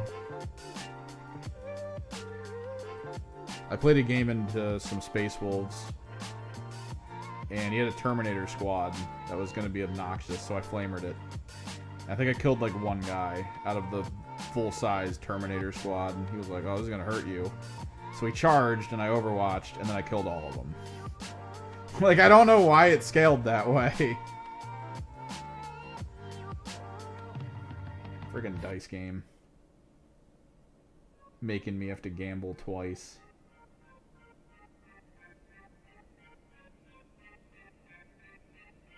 Putting me through a tight butthole moment.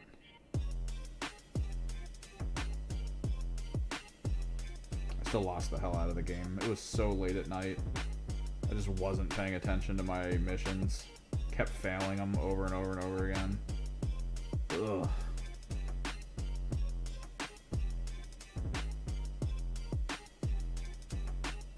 Feels so bad when all you want to do is give your opponent a good game and you can barely focus on it.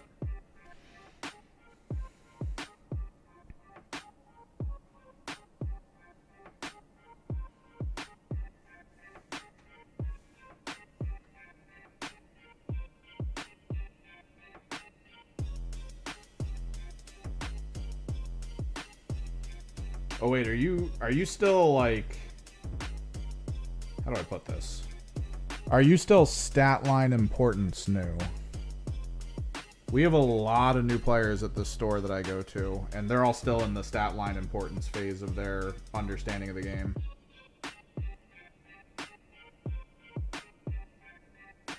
They do the thing that most new players do, including me back in the day, where you look at your codex and you're like, oh god, this is the unit, right? Like this unit has so many attacks.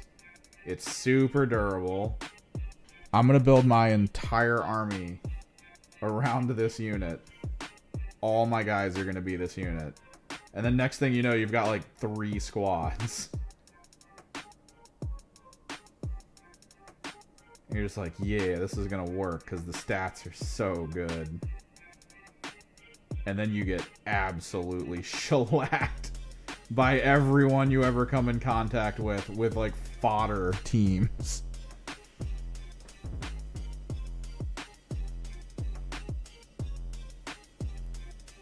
Oh, that early game feeling of like just getting into it.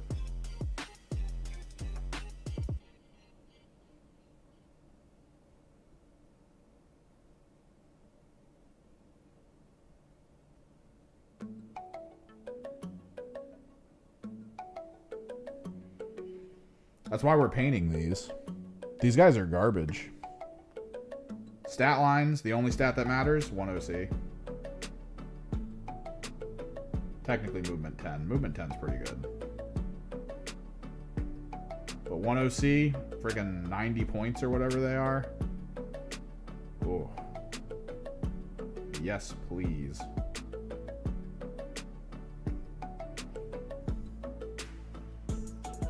Get some missions done.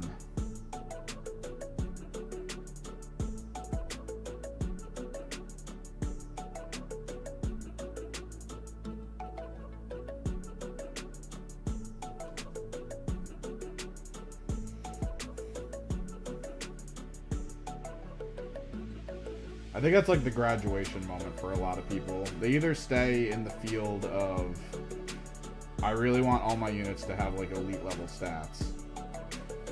And that's all I care about. And yeah, I mean, that's fun. It's fun to roll dice in that situation.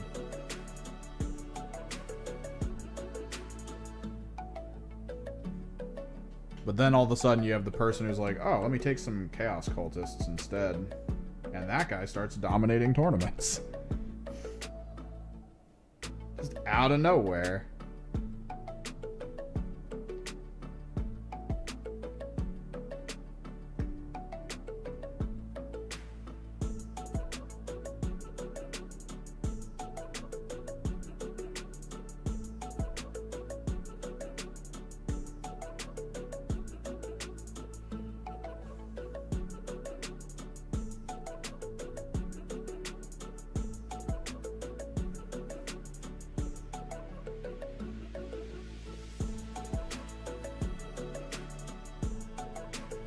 It's just I'm at the point at the store where I do feel for a lot of the new players who they'll come to the game with like the most elite possible units from whatever faction they're trying to play.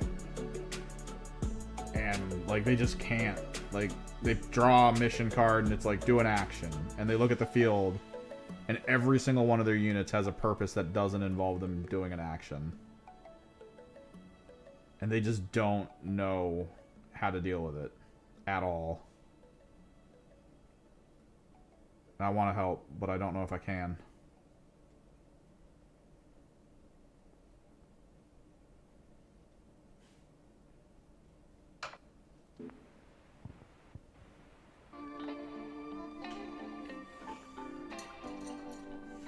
I just want to help so bad. I need people to understand.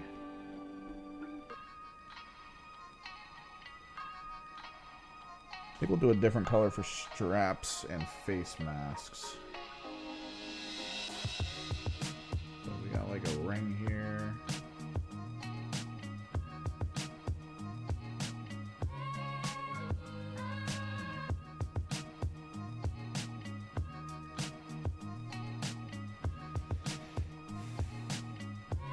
Target priority can be important. I know for a lot of like the biggest players that I've heard like talk about their methodologies, it does feel like target priority almost doesn't matter. Like their game plan was predetermined before you even told them what your list was. Like they already kind of knew the full sequence of events to try to max score a game. So there's like an odd layer to it where the picking the right target to blow up is almost secondary to them. It's so crazy to think. It's basically just winning or losing at the list building stage.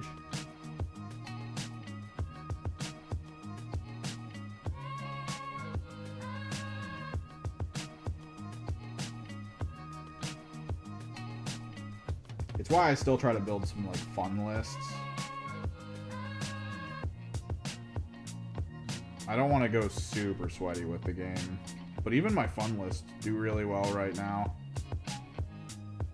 At least into people who aren't, like, absolutely competitive.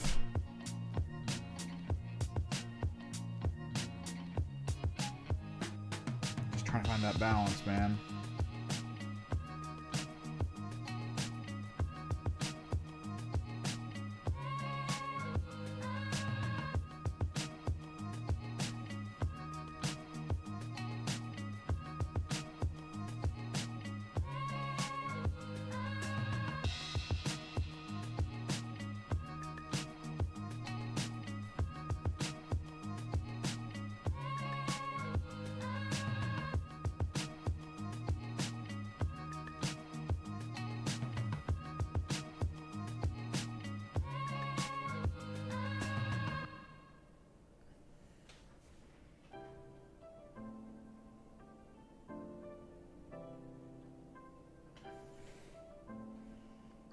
Playing a lot of Scintillating Legion right now. I feel like I'm getting ready for the Thousand Suns Codex to have a demon detachment.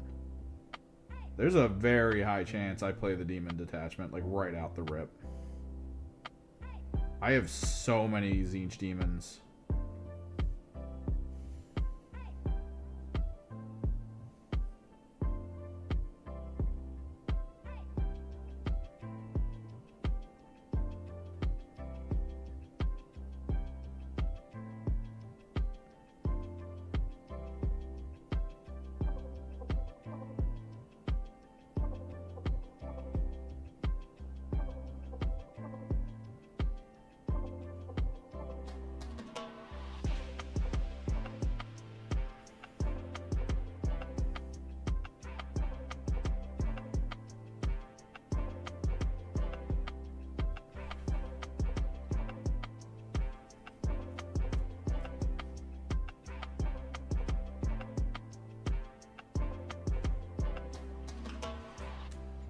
Oh, the poop talk. That'll just happen. That's gonna come with the territory.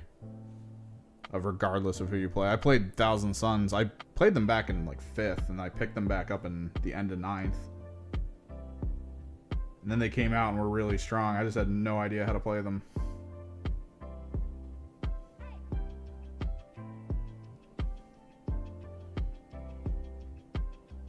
By the time I started figuring out how to deal with missions, like, they were no longer as strong as they were.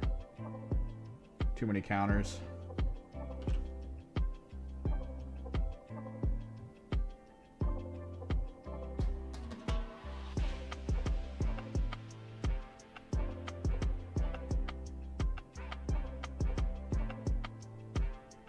That in my dream is a Scarab Occult focused list with a lot of Zangors and some Mutilate Vortex Beast. Basically a list that doesn't care about Cabal points. That's all I want.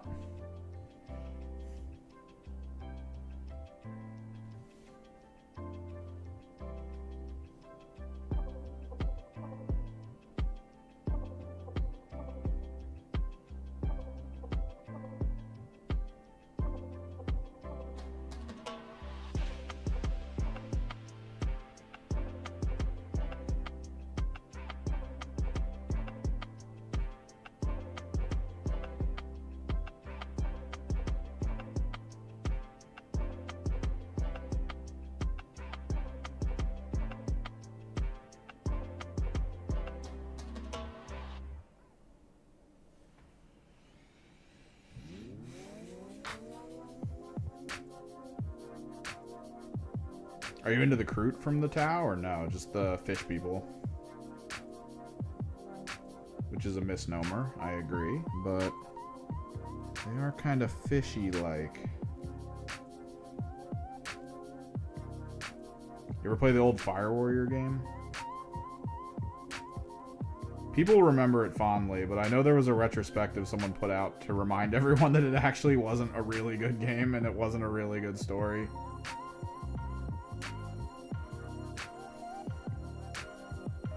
I thought it was cool because it did touch on like a lot of lore type stuff, a little more than most games did. But yeah, I agree that it was kind of stupid.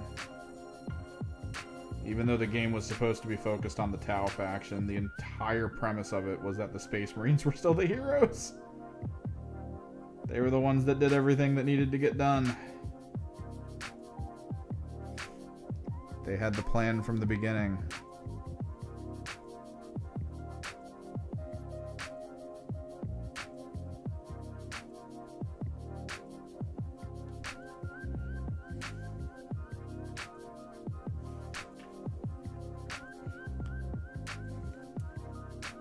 It's cool though. I remember fighting a Valkyrie in a waterway in a major hive city. Like, you just don't get that. Like, Space Marine was cool as a game. Sure. But at no point in Space Marine did I really feel the same as Fire War fighting an Imperial Guard Valkyrie in a waterway in a hive city. Like, that was just cool.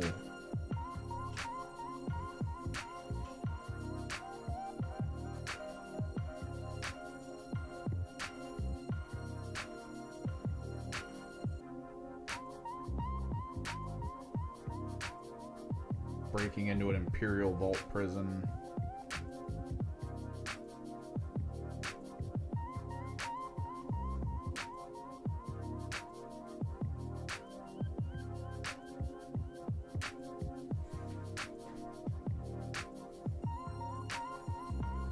The Tau are certainly a cool faction. At least in their own right. Wish there was more to them, though.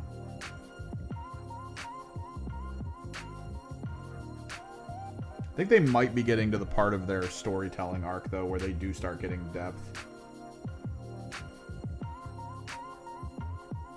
Between Shadow Sun kind of acting like they see through the BS, the whole greater good side of thing, they kind of like see through it. They know something else is going on.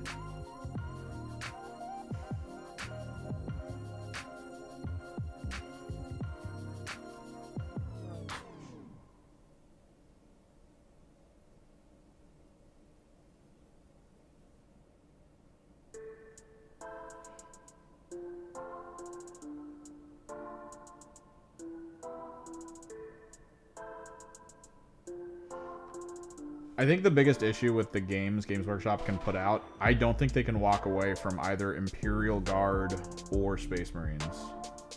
I mean, a lot of video games are power fantasy, so mostly Space Marines, I think, at this point, of some kind. I think that's the main thing people are going to look for when they want to play a game like that. Personally, I would love to see a reattempt at kind of showing off how the Fire Warriors of Tau work as like a faction, because the whole concept of Fire Warrior was, it was his he was going through his trial, the Fire Warrior trial, to like finalize himself as a fire caste, and he did like super well. I mean, he freaking Fire Warrior destroyed tanks, freaking Chaos Space Marines, demons, like he was annihilating stuff. Like the greatest of all Fire Warriors.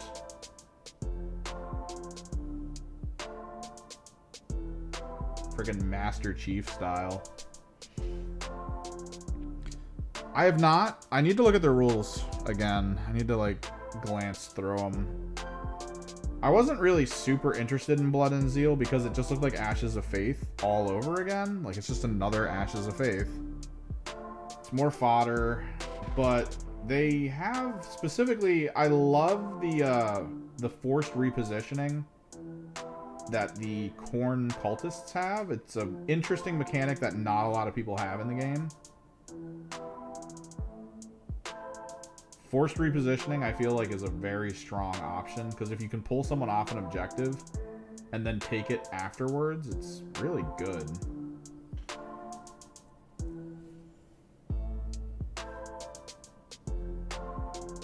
And then for some reason, I guess they gave the Imperial agents like some wild abilities, some absolutely atrociously wild abilities. Huge damage output with limited attacks. The full team reposition function, like, dude, that's crazy. I'm worried it's going to be another Imperial agents problem, like the Inquisitorial agents, where they were just so strong right off the rip that they had to be reined in. Like, both teams from the Ashes of Faith box were so good. The ramp potential and unkillability of the Chaos Cults, and then the sheer quality of damage output from AP2 weapons. Oh my god. And now we're getting this, which is kind of very close. Because, I mean, the whole thing about the corn frickin' cultists is that they can, like, heal themselves. And just, they have good sustain because of what they do with their blood points and things.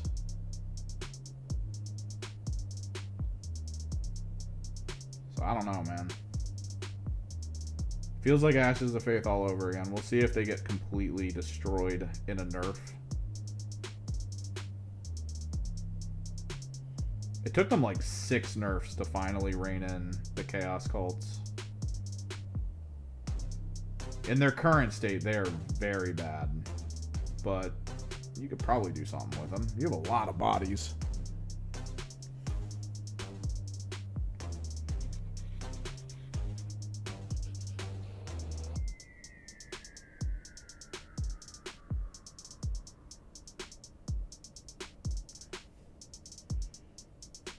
Mind Witch and the Blessed Blades are still some of my favorite units in the game.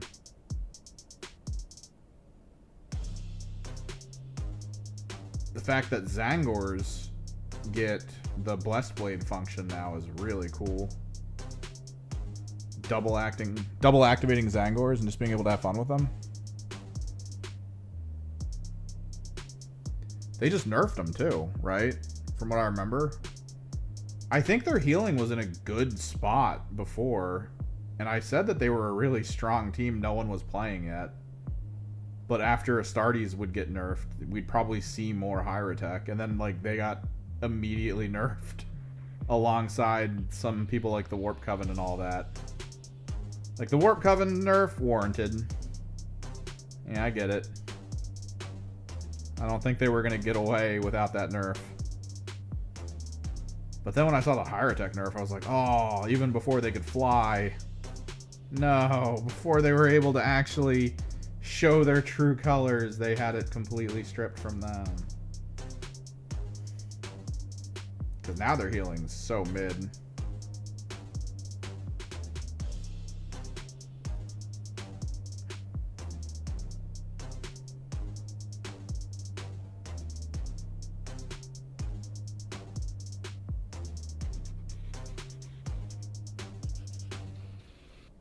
Their damage is still incredible, though. They still have very good damage output.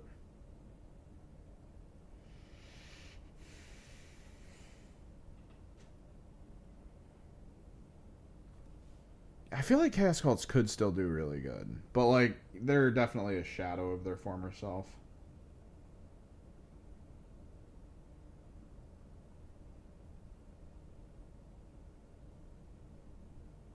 I think, like, specifically that Mind Witch. The Mind Witch makes them just weirdly good. A spell that doesn't require line of sight to do damage. Oof. Oofta.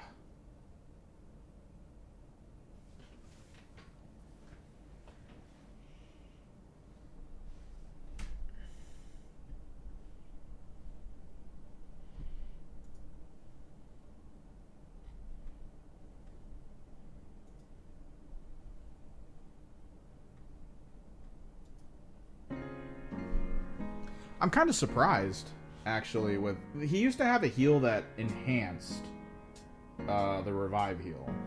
I'm surprised they didn't just go with that, right? Like, he doesn't have that anymore, right?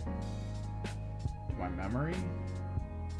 I liked his old system because you had to go with him and you had to activate this big heal that just reinforced the general revive heal and then made it so that all those people don't count as being injured anymore. Like, that's what made him good. The only reason no one wanted to use him is because the heal was already so good that they didn't think he was required. Because you'd basically get back up and have a high chance of having, like, -1 wound.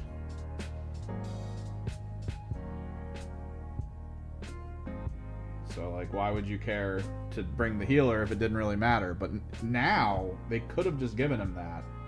And I genuinely think people would be using him a lot more. Especially now, when they kind of nerfed the return heal.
Oh no, it's not. The issue I have right now, Mega Cat, is that most of your names all have the same color next to them, and I'm starting to bleed that together in my head.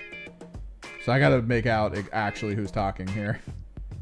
What do you think of a Super Elite 3 model Crisis Suit kill team? It's kind of talked about. Glass Half Dead. Okay, so I like the idea, but not for, like, kill team competitive. The issue with going, like, this is something we were kind of talking about with the 5-man Super Elite Raveners. Kill team is about scoring points and doing missions. The more you limit your team size, the worse you're going to feel trying to do that. Or the rules are going to be so crazy in your favor to make it work that your opponent's going to hate playing you. So you get this, like, weird double-edged sword of trying to balance that. If you were around for the last iteration, Custodes. They dropped the Custodes from 4 APL for that very reason, because 4 APL Custodes were extremely powerful.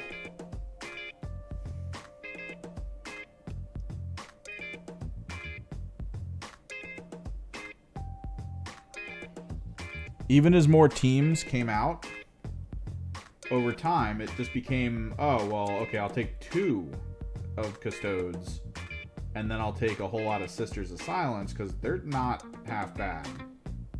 And then you just have these 2 4-point APL monstrosities on the field that can just go wherever. Because the average play someone makes to try to take an objective was to put, like, 1 person on it. And if you're an elite, that's 3 APL, so that's not bad. But then a Custode just, like, walks over and is like, this is mine now. You don't get this anymore. And that's it. Like, it's the end of it. It's the end of that conversation. Like, I watched Penny Arcade. Penny Arcade did a kill team sort of, like, in-house tournament using, I want to say, the Compendium for the most part. They didn't do any rules updates. I was in their chat when they were playing the Custodes team, and I was watching the Custodes guy just absolutely shellac his opponent.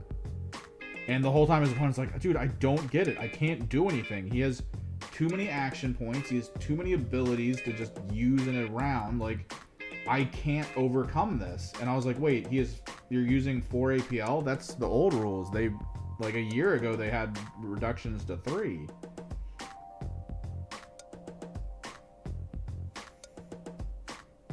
And I think it was like Gabe or someone who was like, oh yeah, we're not doing rules updates. We're doing, like, the raw starter stuff.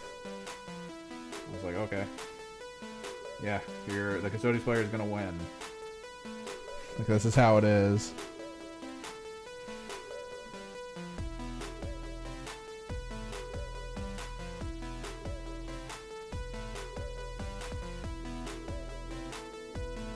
So that's kind of the problem. Like, you're either going to run into a situation where you're going to make one individual team so powerful that it unfunds the rest of the game,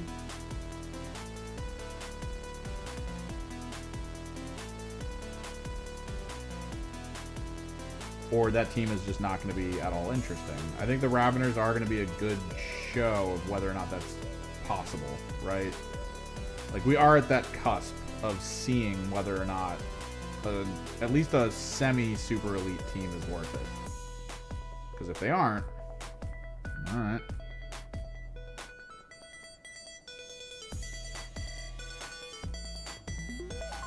Like, imagine the Ratlings just dominating them.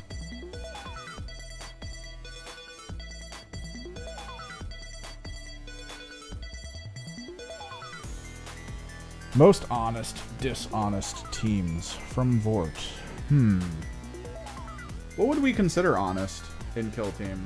Would it be that there's not a lot of like hidden rules and secrets that can occur? You're just straight up stat sticks running at each other?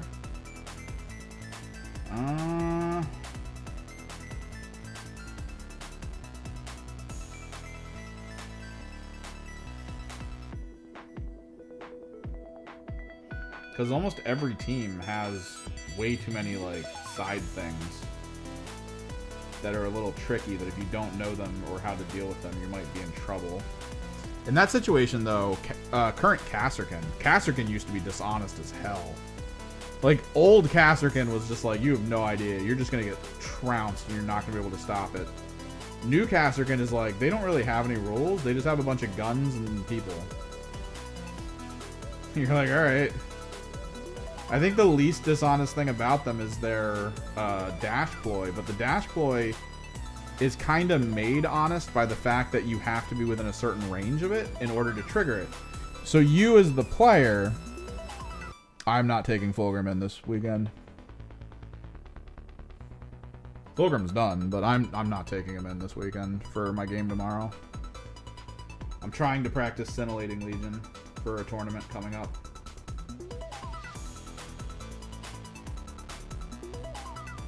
I want to have all their stats and rules in my head, like a repository.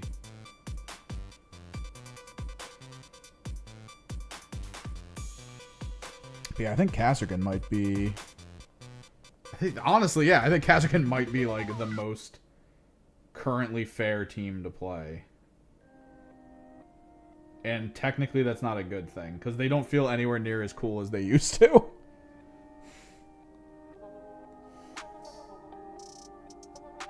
I loved Kasserkin before. I loved them so much, and they kept getting buffed. I get that you basically had one play with them, and if it didn't go through, you were done. But, like, oh, they were so good. The only way to really play into them was to try to force your opponent to do something that they didn't want to do.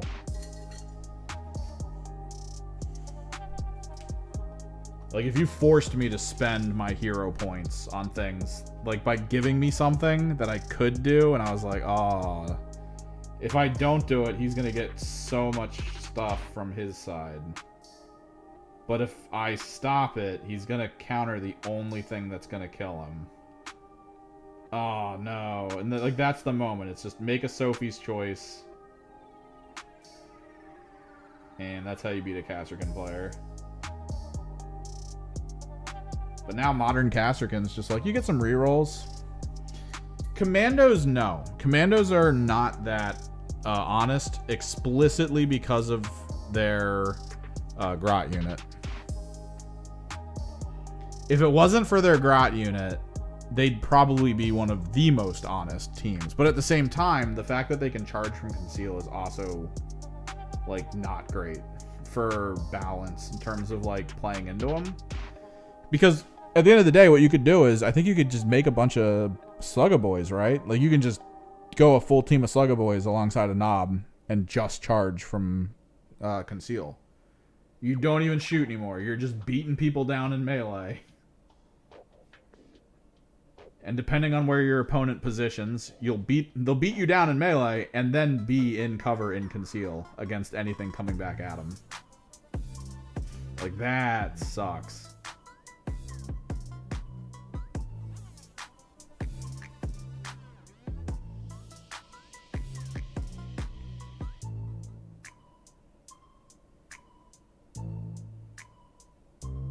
Yeah, turning off obscuring. Anyone who can turn off cover or obscuring in like a big way, that's obnoxious.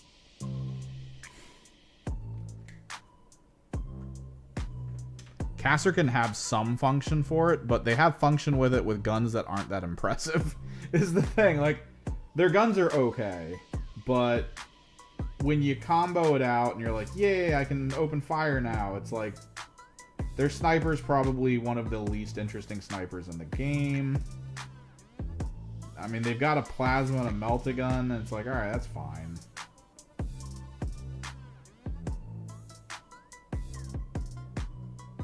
But yeah, without hero points, they just don't feel... They almost feel like a compendium team right now. Which is really sad.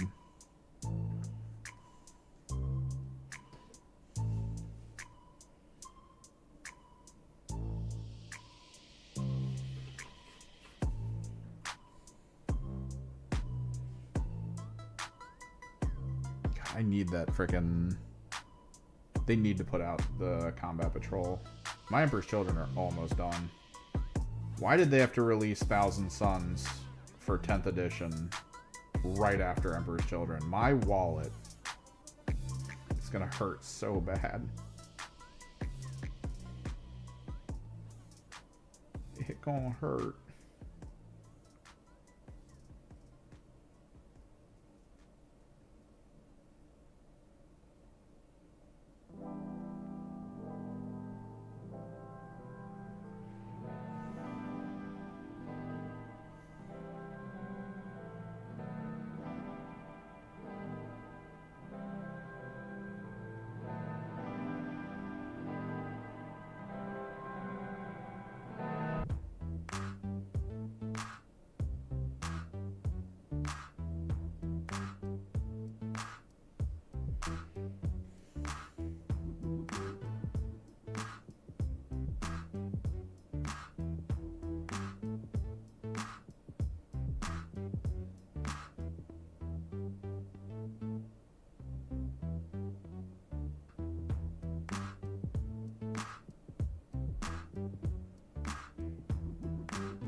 How do we think the Tyranid NPOs are going to play?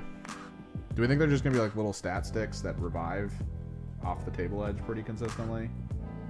It's got to be a horde mode. They have to have a last stand in that box.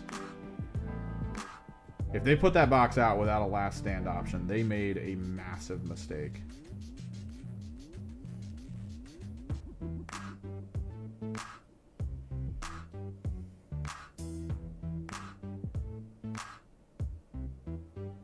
Did they bring the last stand up? I could have swore in old Kill Team they did have last stand rules, which were really cool because it was like between certain turns you could purchase upgrades and like supplies and healing and things. Like you had a list of stuff you could spend points on that you earned through the course of the mission. So that was like cool because it was one of those like, how far do we go? How many more enemy units do we bring in? You know, like it had really great opportunity for co-op storytelling, which was always fun from Dawn of War. Loved me some Last Stand. They didn't bring it into this new mode, did they?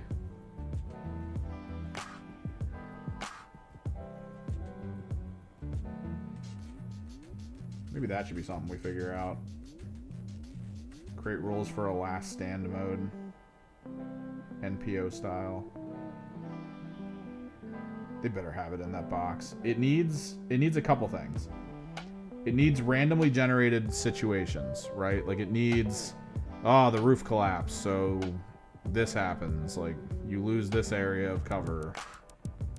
Or maybe you gain an area of cover, who knows?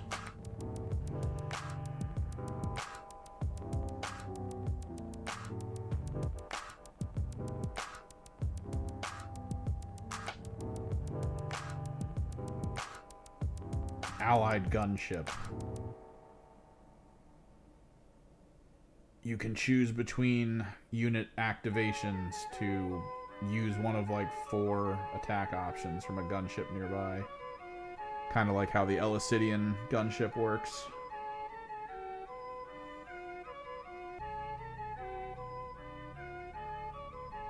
Gain extra command points just offhand.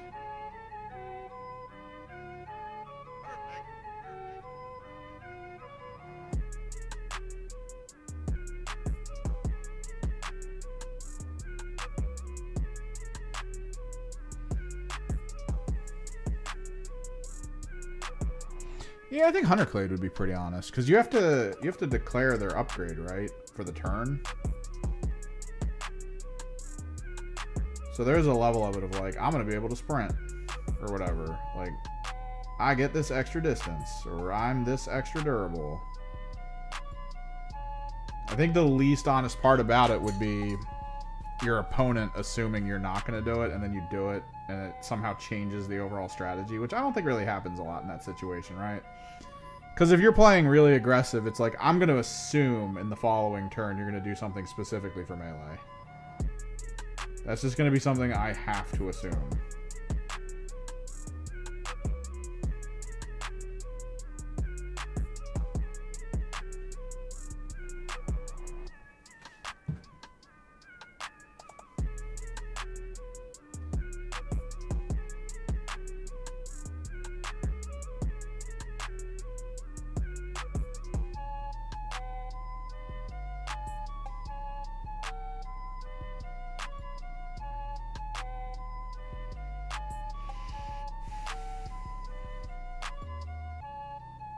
Maybe that's it, right?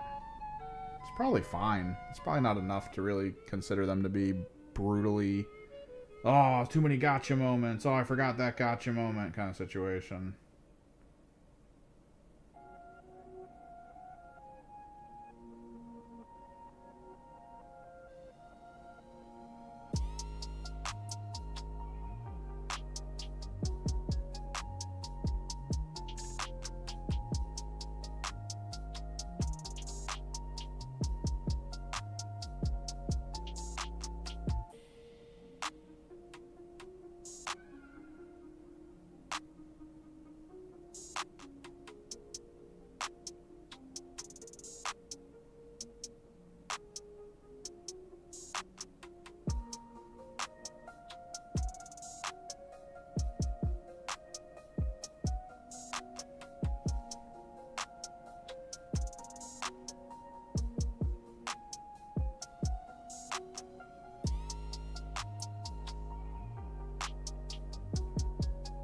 Oh, dude, frickin' the aspiring champion burst. Oh, I think that's still a thing, right? I have not played Legionary in forever. Is the aspiring champion still the situation where when he gets a kill, he can do a free action? Like, you just pick an AP action and just do it for free? I used to go crazy with aspiring champions back in the day because of that. You line up the perfect set of kills. Oh. You like run in, double fight 2 things to death, shoot something from across the way. Oh, so good. Freaking aspiring champions. Chosen heal is good for sustain, but man, an aspiring champion in a box is just an explosive method for clearing too many people. Even if he's basically dead after the fact.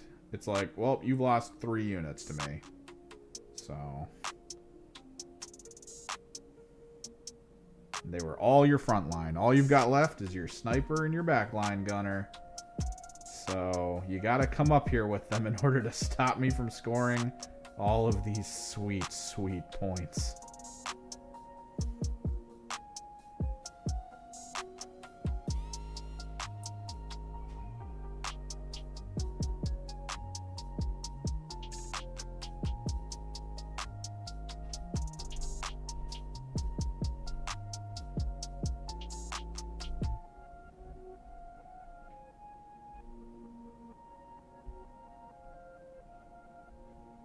Honestly, if we ever did like a battle suit thing for like over on our Discord, we've talked a little bit, and then we don't really go into it too far because I keep not being able to focus on it.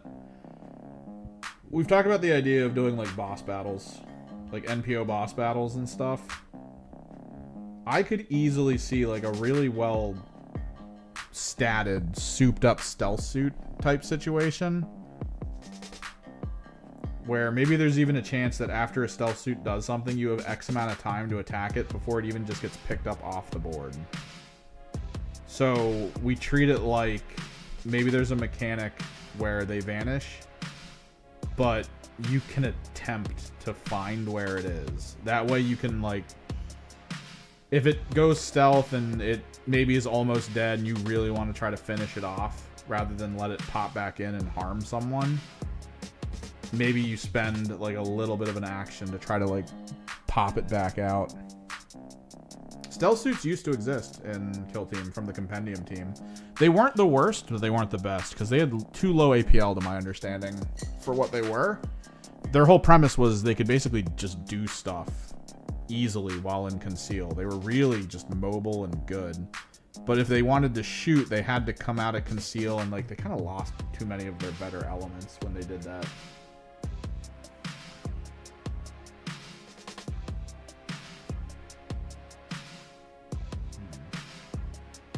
This is a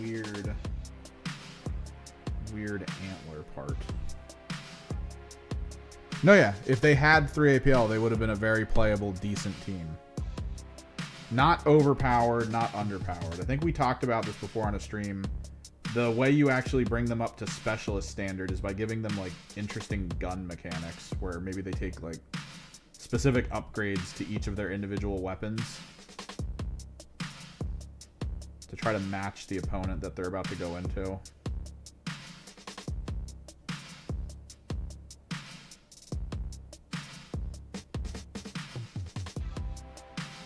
Whereas before it was just like, ah, you had like one thing.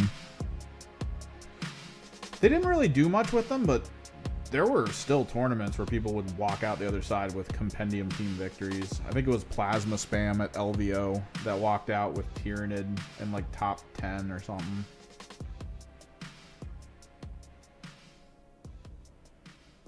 I feel like the biggest genuine issue with Compendium was how many people would just exist online being like, Compendium can't win, they suck. They'll never be good. Nobody play Compendium. It's the worst. It's over. Blah, blah, blah. And it's like, there's so many possibilities out of Compendium. There were definitely some just like teams that didn't have it, right? Chaos Space Marines with like the half Marines, half cult. Not really that good. They weren't even that good just in flat, like Compendium v Compendium games. So it's kind of a missed thing for that team in terms of power.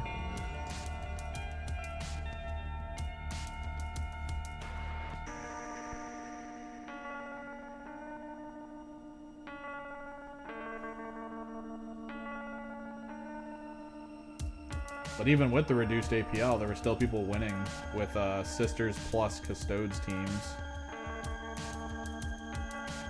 So it's like, to a degree. Definitely you need to be like a way better team pilot than what most people are in order to really achieve good things with them. Making it just way easier to be like, oh, let me just go Legionary with Nurgle marks.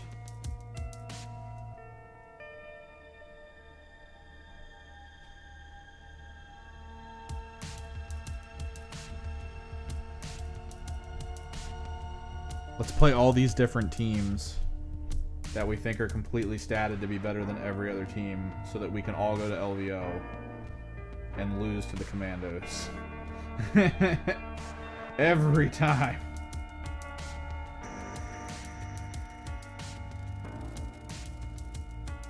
Probably my favorite part of old Kill Team. No matter how many people came out and were like, yo, this team's too strong. This team's so good. This team's gonna be unbeatable. Commandos. Commandos are freaking Vet Guard. The first bespoke teams from the entire set would just pop in and be like, what was that?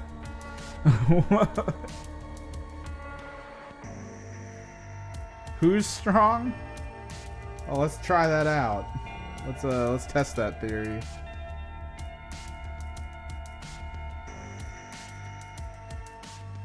Can't kill the vet guard fast enough to stop them from scoring. The commandos can just kind of go and do whatever they want. You're not really doing much about it. You'll have one moment where you think you're actually going to do a ton of work, and then they just to scratch it off, and you're like, no.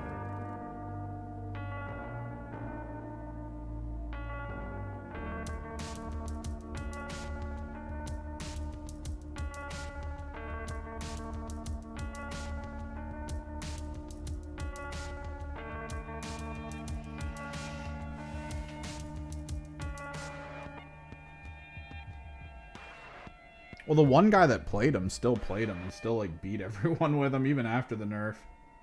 It was just like less people were good with him.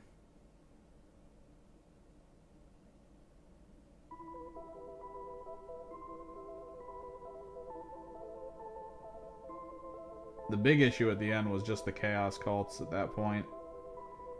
Because all the greatest benefits of the commandos for their durability and sustainability, and then all the greatest benefits of the vet guard for their bodies and just being able to do whatever the hell they wanted. That was just the cults. Like, the cults were both.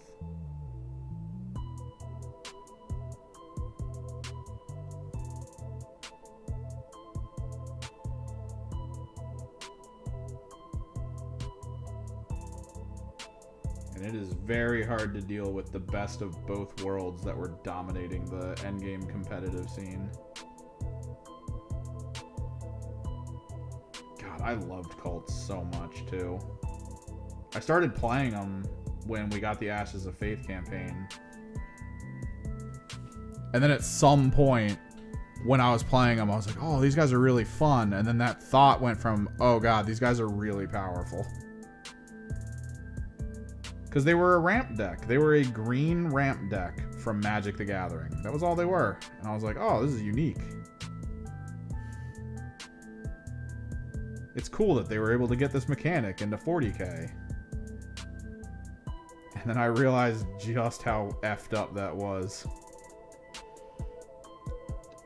Because my friend and I were trying to play Ashes of Faith. Like, we did, I think, one episode of it from the battle reports.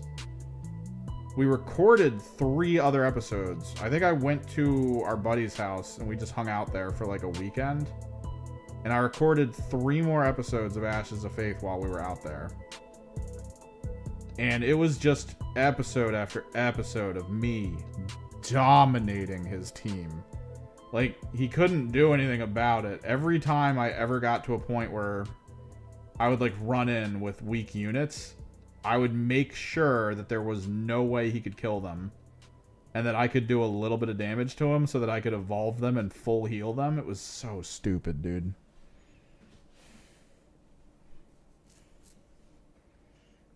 Like, he just couldn't handle it. And the psychological destruction that occurs in that situation. Like, imagine almost killing an opponent, right? Imagine almost getting their operative down. And then they're just back at full health again. Like, that's kind of what the Beasts of Nurgle are doing right now in 40k. Since if you don't kill them, they heal to full. I think it's like in the command phase, either yours or theirs, maybe? Their beasts are just crazy.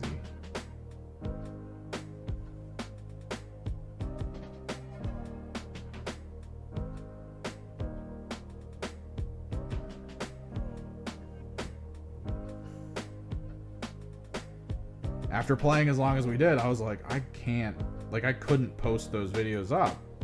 We were just not having a good time, really. It would just be like 5 episodes of watch me utterly obliterate my friend.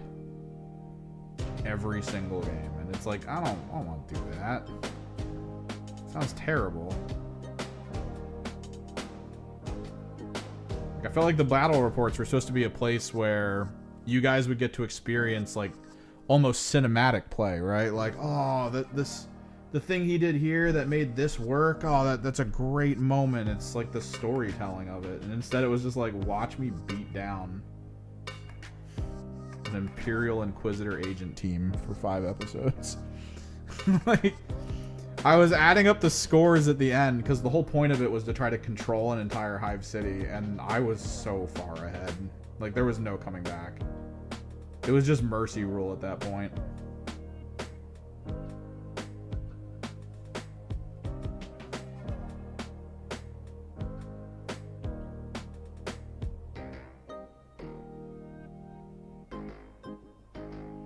There's a few ones that heal in either phase. Chaos Spawn for, I think, Chaos Space Marines do it. I think the Thousand Sun ones do it too. These Emperor's Children ones will do it only in... I don't think they heal. I think they get a... They get some... I think it's like, can't reduce their speed. It's a basic thing. It's not that powerful, but I think that's the trade-off for them to have OC1. Because the Chaos Space Marine ones, I'm pretty sure heal, but they don't have OC. Seems very specific.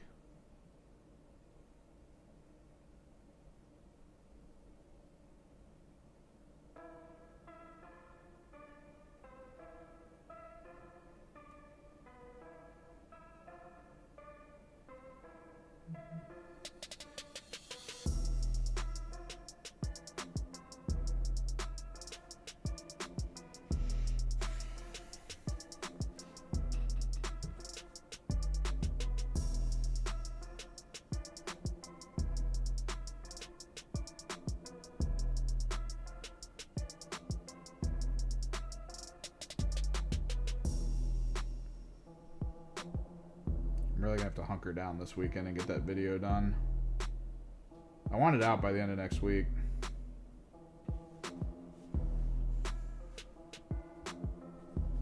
My little look back at the Emperor's Children on release. Along with a little bit of the hobby element to it.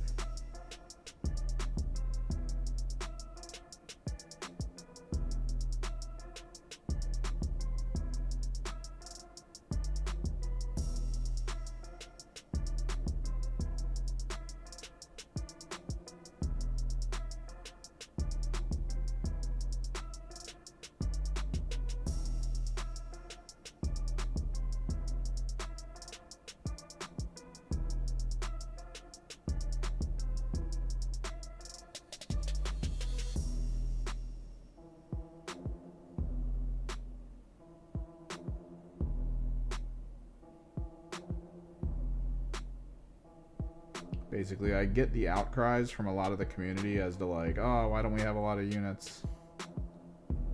Why are all these very basic chaos units not in our stuff?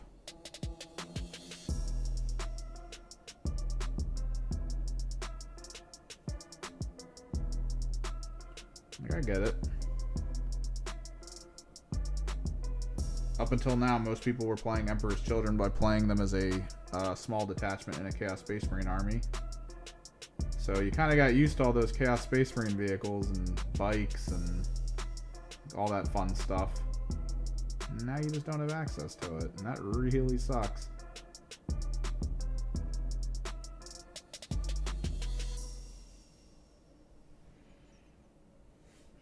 I think it's partially because probably there's like a balance issue to it. I would hate to give a Predator the ability to advance and shoot.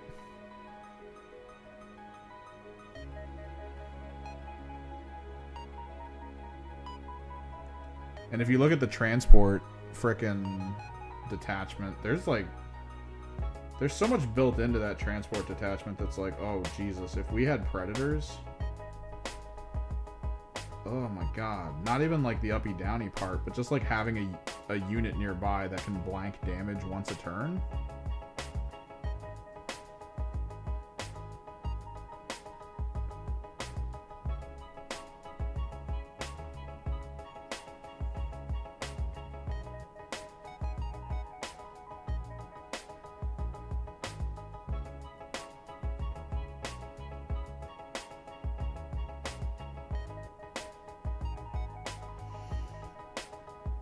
I mean, we should...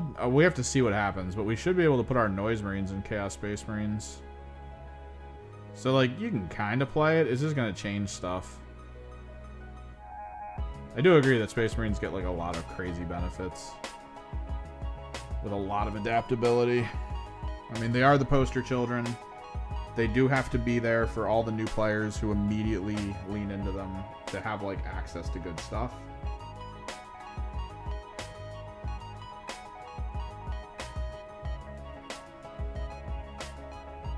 And to at least have that universal feel to it of like, oh, I want to play bikes.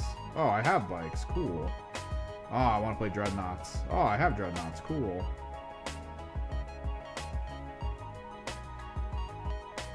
Probably my biggest annoyance and misstep for the Emperor's Children release is literally the lack of a Doom Rider. The lack of the bike reboot that we've all been waiting for Chaos Space Marines. Because there is no way we get bikes and they aren't just like a human bike centaur, right? That has to be what it is. They're just absolutely merged to their motorcycles.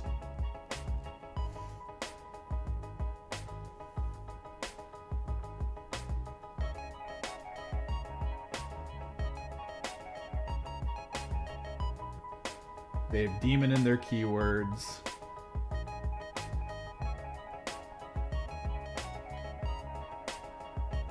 There's no way that gets avoided.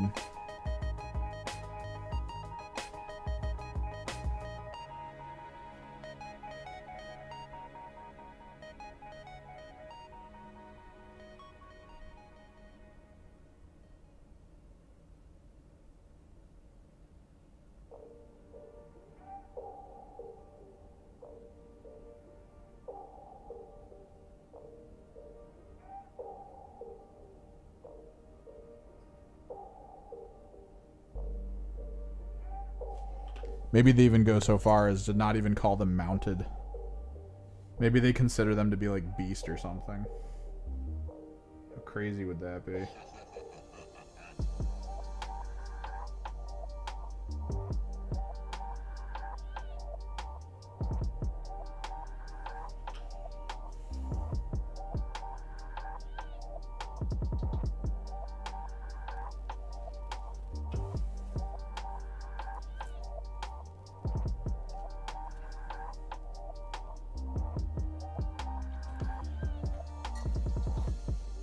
Well, the Chaos Oath of Moment is in the Chaos Codex.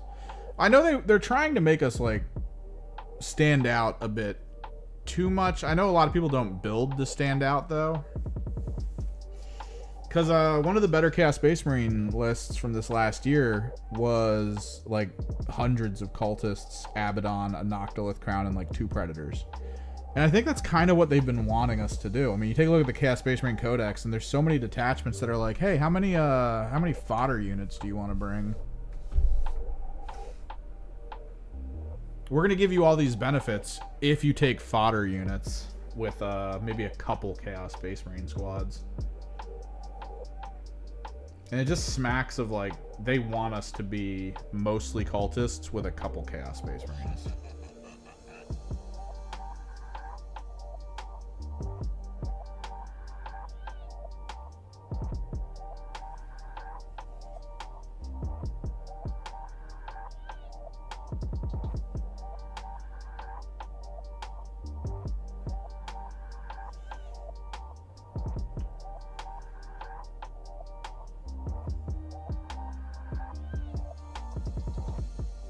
I don't know, maybe. Maybe it could be cool.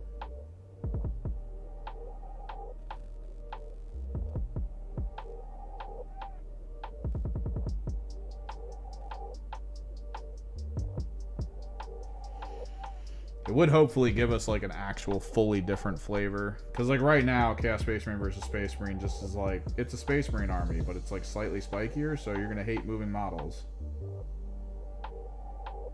Whereas if they kind of really pushed us to relying more on fodder to achieve goals and gain power, I think there could be something to that. To at least provide enough difference on the tabletop.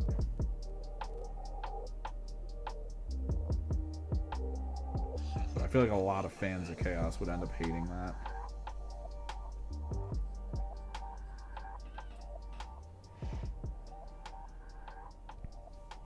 dude, what is it? Thousand Suns? I think it's Thousand Suns don't get Warp Claws, even though Warp Claws are Tzeentch. Or like the Warp Talon things. Like there's whole weird cross sections of stuff.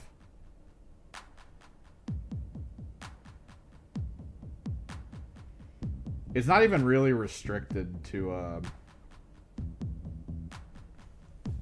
Warhammer 40k either. In Age of Sigmar, I do not have access as a disciple of Tzeentch to a Mutilith Vortex Beast, a monster with the Tzeentch mark. I don't have access to it.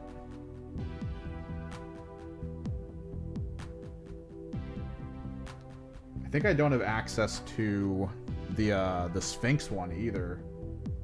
The Warcry Sphinx thing that I'm pretty sure is Tzeentch as well. I saw those. I really wanted to purchase some. They're $45 and they look awesome.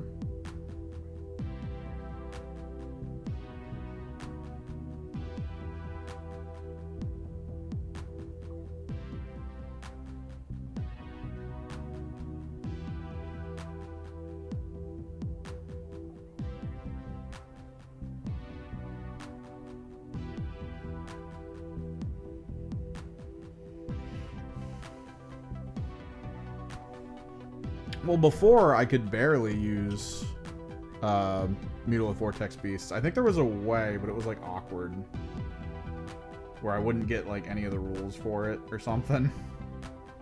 There's just something really off-putting about taking it as an ally.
I just want my MVBs. I got 3 of them. I finally got all 3 for my Thousand Suns. I just want to field them in AOS.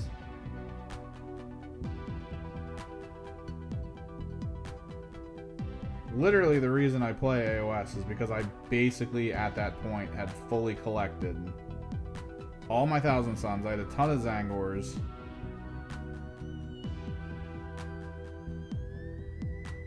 And then I started collecting Tzeentch demons in preparation to have them as allies, potentially. Which worked out, apparently. Excellent.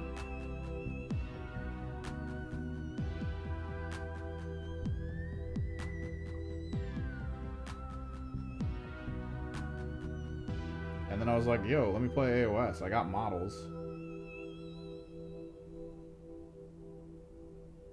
This is perfect.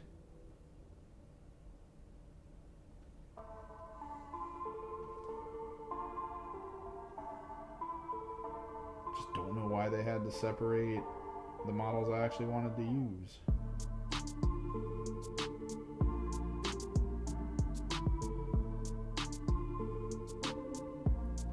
Outside of course, the financial decision of being like, well, you got them.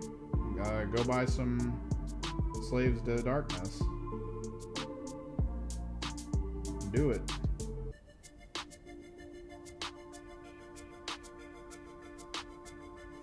Do it! Do it, I dare you.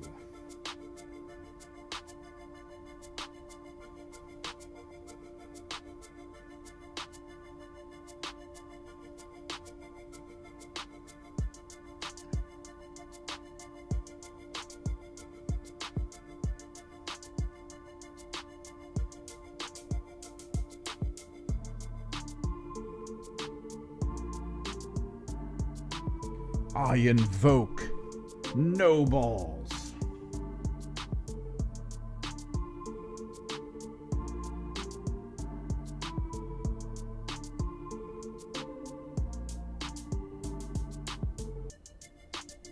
Power word, you won't.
So tomorrow, I will be taking my Scintillating Legion, and I will be most likely playing against, I believe, World Eaters. There's a chance, though, that it turns into the corn version of Chaos Demons.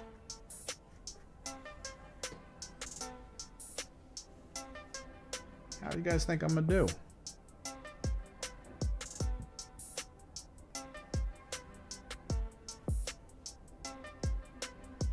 I feel like I am getting used to Scintillating Legion. I'm getting used to the idea of, like,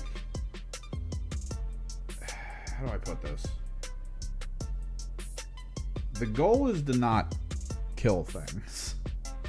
That's just a side effect of the actions you take. Like, if you're able to do it, good for you. Your main goal is to just score points and not lose units. That's it. You can pull that off for 5 turns. You're good.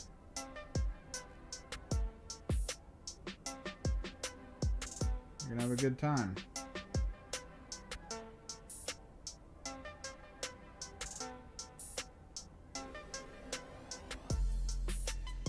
Key strategic structure is utilizing your blue horrors well. If you can find your blue horrors in a situation where they can stop something from occurring, not die while doing it, and then get uppy downied and turn into like something that sits in the back corner so it can score points whenever that mission comes up kind of situation. Like literally that's it. That's what they do. They become 5 brimstones, they go sit on an edge.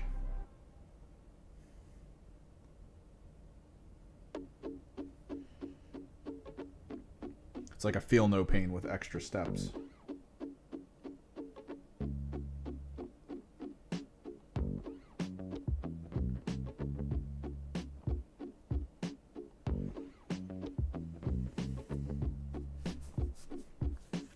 So the horrors I'm not worried about. So the issue with them is if, like, let's say no prisoners is activated. Like, this is the core thinking I have with them.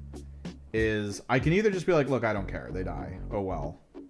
Or I go, man, I really hope you don't get no prisoners, and then just go kill one of my blue horror squads.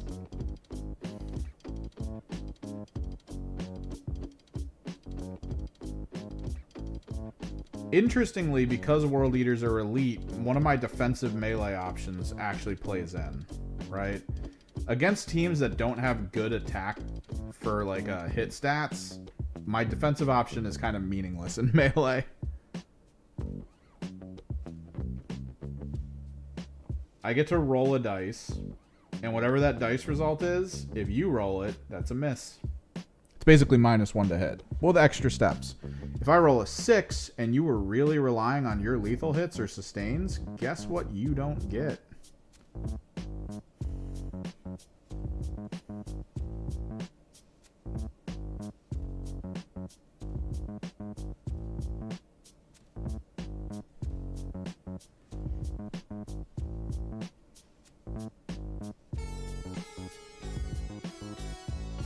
Strategically, this person I'm playing is pretty decent. I played him mostly in AOS. He's been making the shift over to World Eaters and Corn Demons. He's a massive fan of Corn. I think he has a tattoo of, like, the symbol on his arm. He looks like a metalhead, and he is the nicest person you will ever talk to in your entire life.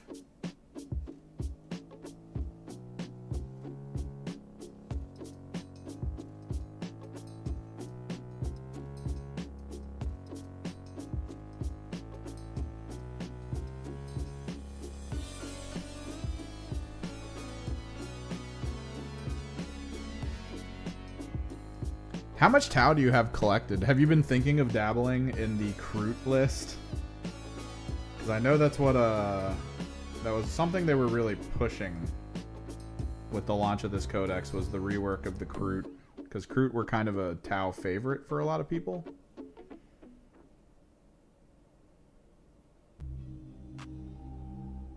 Because you could always, like, fodder up your front line with Kroot.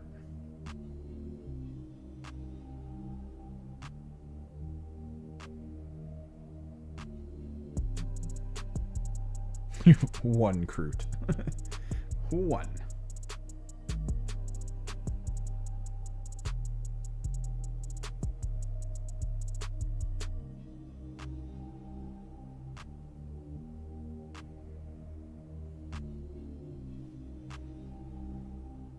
Oh, the carnivores.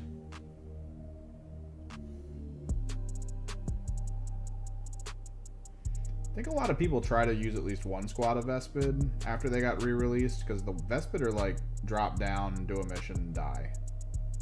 Right? Like, that's just their gist. I think they're like cheap enough that that's decent. Although a lot of the tournaments I've been watching recently, I don't really see the fodder units getting used anymore for Tau. I guess the detachments are too strong and too required to have, like, specific types of units to really capitalize on it, that they just don't lean into the fodder as much as you'd think they would.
You ever just want to 3 Storm Surge it up? The triple Storm Surge list. recruit that, or for Tau that don't want to spend an hour in their shooting phase.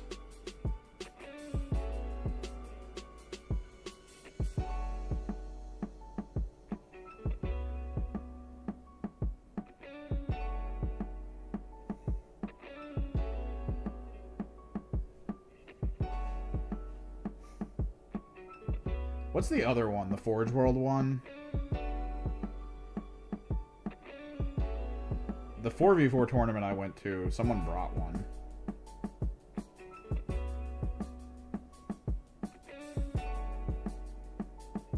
He said he was debating between like a competitive list and a list where he could just like roll dice and lose, because it's like that's kind of expected with the Forge World model.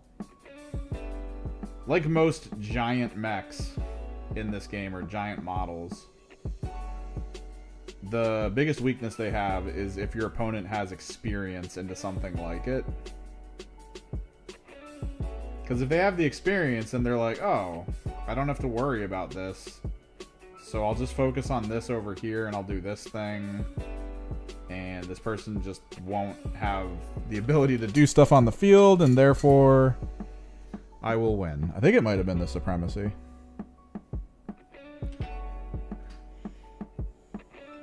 It's freaking huge. It was a little smaller than I think a what's that thing? A Warhound.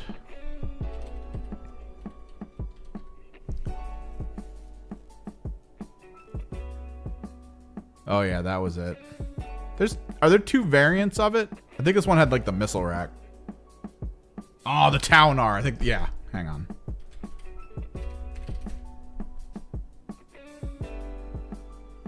Yeah, that's what we were calling it. Yeah, I'm pretty sure it was the Taunar.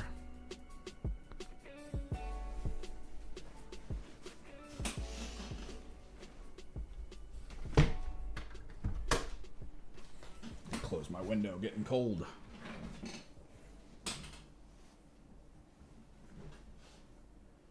Oh yeah, I mean, I imagine it's still usable. It was like the only thing he had on the field, though, because of how the points cost of it was. It was like that and maybe like a small squad or two.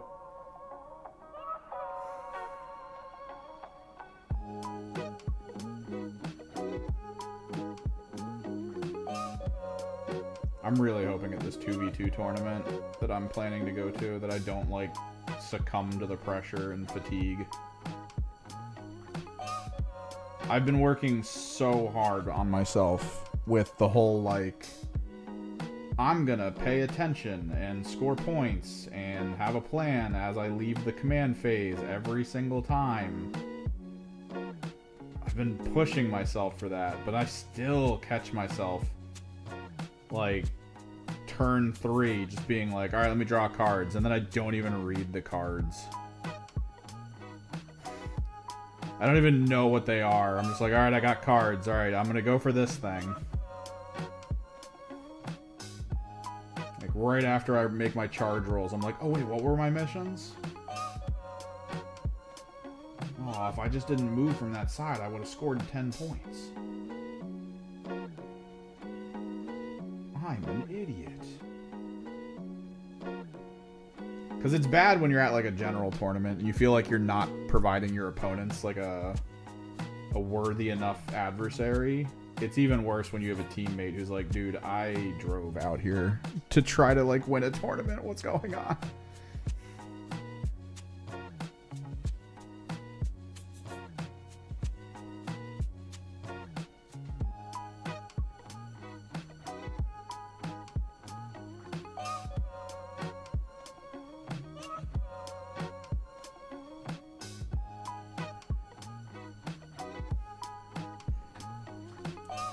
Do I need to move this camera? I want to work here.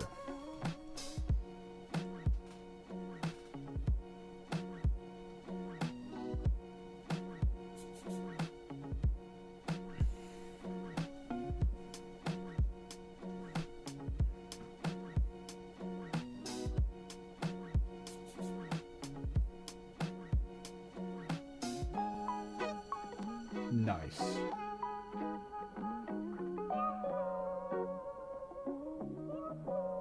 You gonna get the giant transport ship at some point? Dude, that thing looks so cool. It's so unusable outside of, like, narrative. But the fact that they built in all those, like, hangar bays and stuff that can actually fit all the different tanks and people and battle suits. Oh, that's so cool.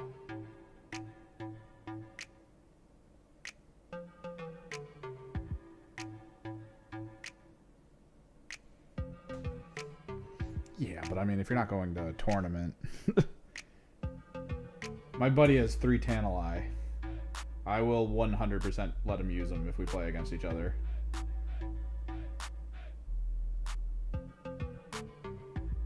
I feel like that's a model that's more a flex than anything else at this point, is being like, yo, I got this.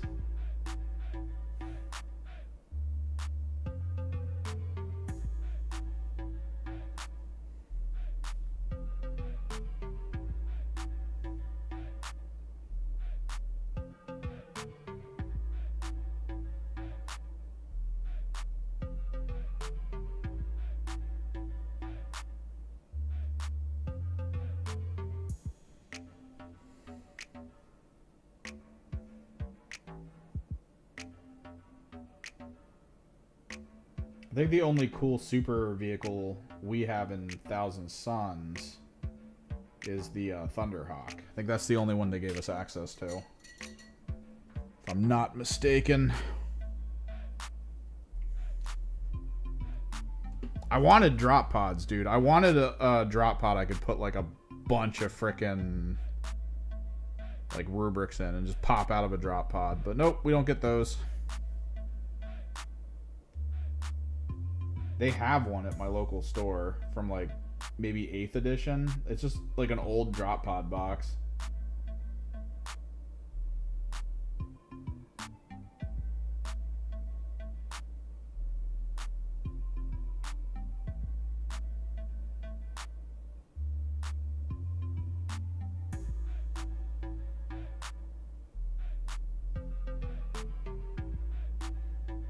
Sort of missed the boon of the drop pods. They released them as a vehicle forever ago and people started getting them and I just didn't want them. And now I'm like, oh, I really want them, but like none of the rules really lean into them at all. This is just not gonna get them.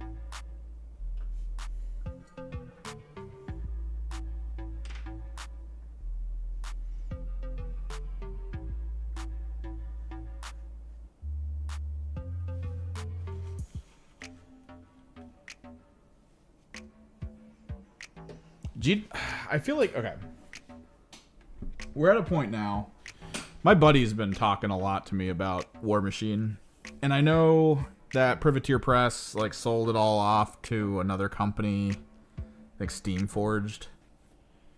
But the format they're trying to take part in to try to make orders like easier, I guess, to make it so that the supply chain is more of like a live as you need it type situation. I get that Games Workshop hates the gray market and the fact that the last time they tried to expand their warehouse for printing, all of a sudden a ton of models started showing up on like Etsy and stuff. Specifically the models they sent to those warehouses to get made, and they were like, okay. Alright.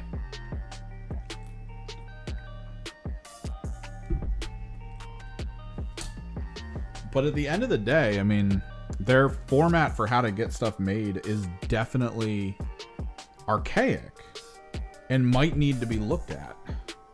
Like, something has to change. That way we can start ordering crazy shit like giant freaking vehicles and not feel bad about it.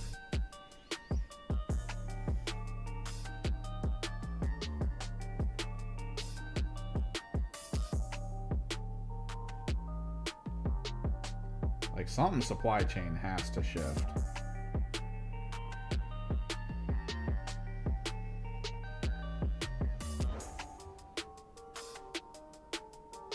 I personally don't want to be the guy that makes that decision though.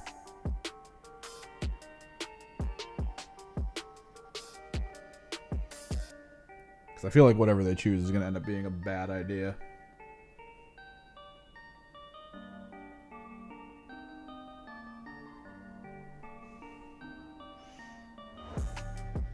Because I think Steamforged is trying to stick with Privateer Press's idea of, like, certified 3D print places.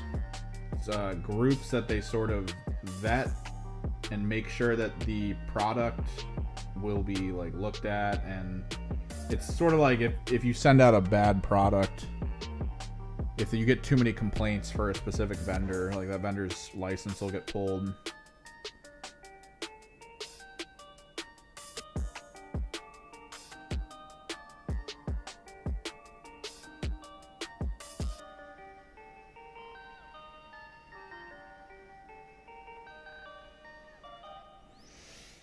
No, yeah, they're afraid of it, but they have to. Like, this is the acceleration moment for them.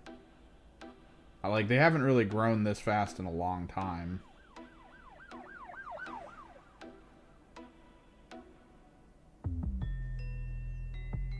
And I guess if they're expecting, like, a downfall, then maybe it's not the worst idea to just let it be.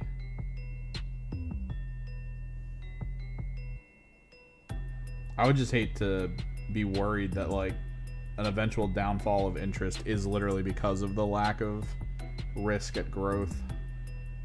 That'd be the most wild, like, bad situation.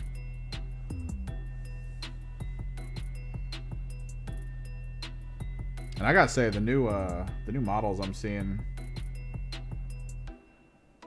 for War Machine, like, they look good. They do have that little bit of flavor of, like, the limitations of 3D print, though. Like, there's not a ton of detail in them. It's not a lot of fine detail. And probably my biggest fear right now with what we've seen so far is that they're going to lean into this idea of the model needs to be ridiculous looking in order to draw attention from people trying to play other systems.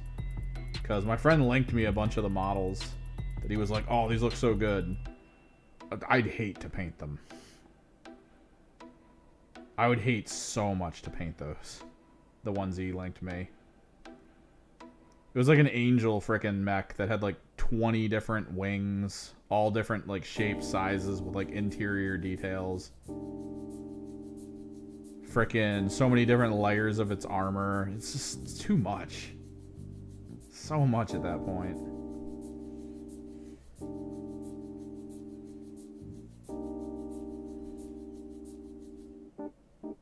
There's beauty in simplicity.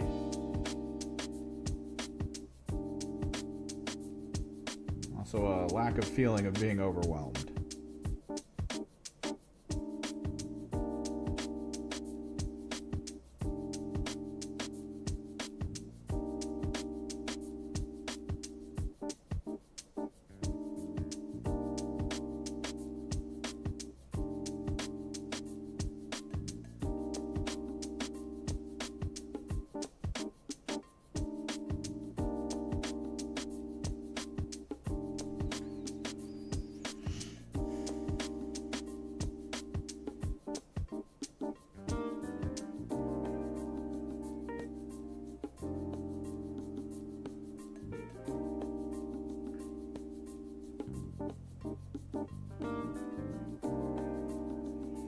Whatever they plan on doing, hopefully at some point they're able to take a look at their process and go, hey, we're actually able to lower our prices again. I have started to see at the store that I go to that a lot of the people that are coming in that are new, the way they're getting into the game is by going to a different store that does it sort of does like people can bring in their old armies and models and sort of trade them in for store credit, like not a lot, and then they just put it on the shelf and try to sell kind of aftermarket almost, sort of like GameStop and used games.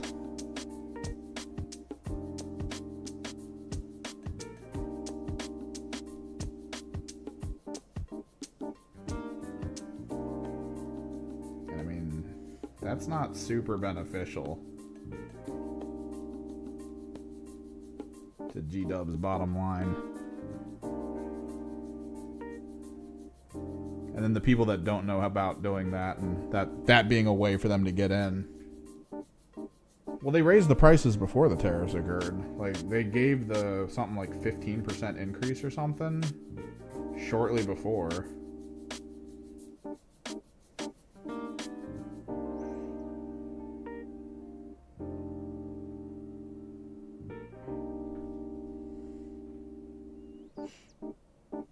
I mean, that's not going to help, but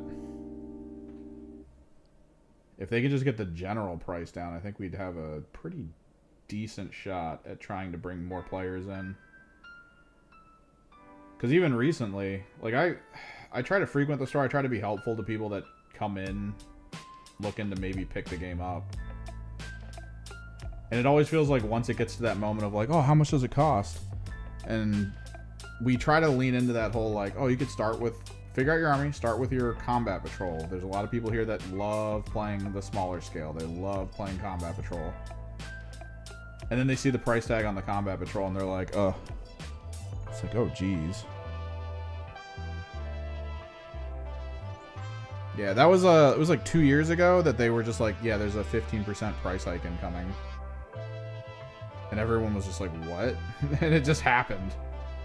Like, thankfully I was basically done collecting my 1,000 Suns when they had to hit with the first price hike.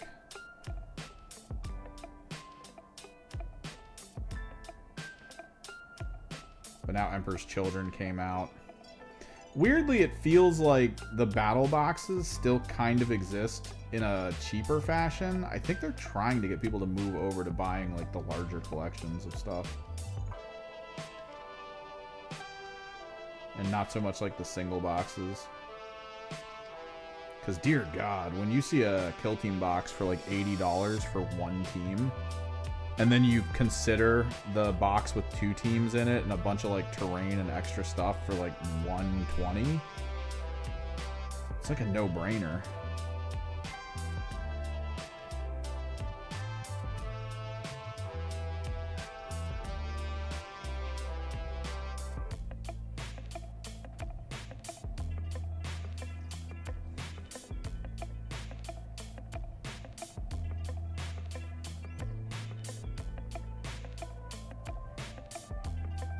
Oh yeah, I'd love more people locally to play Kill Team. I hear about the good Kill Team communities a lot. Like, the area around Can You Roll a Crit, like, he's interviewed people from it who've done tournaments and stuff, and it sounds like that area, like where he lives, almost everyone was like, yo, this is our game. And they just immediately latched onto it. It is like pulling teeth near here, despite this local area being insanely good for 40k. Like, some of the top players in the world live near here for some reason. I don't understand it personally.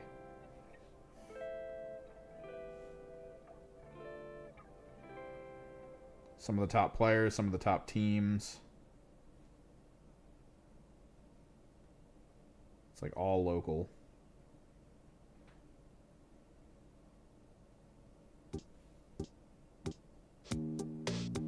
If I could just get them to play Kill Team, I would be ecstatic.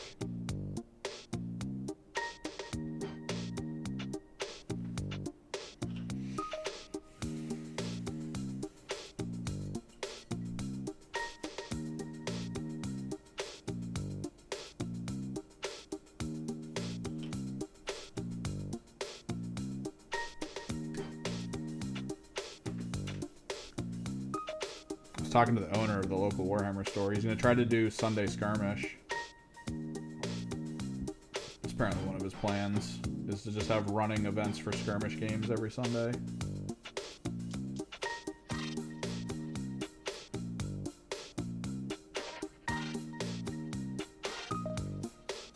Hoping maybe I can piggyback off of that.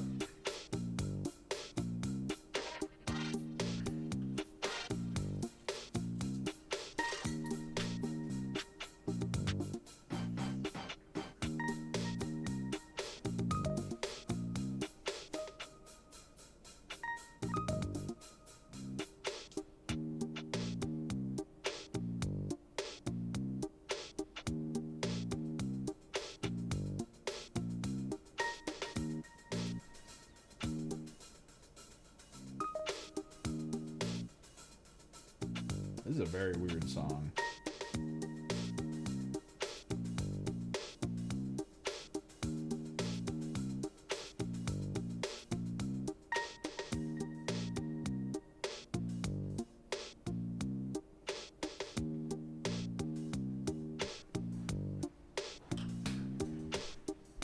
I can't remember if this is... Oh yeah, this is one of the ones that acts like it's about to end and then just goes on forever. What time is it? 9. I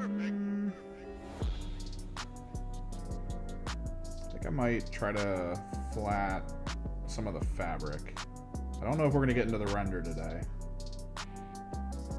I don't want to stay up super late.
All this brown stuff is going to end up being non-metallic metal.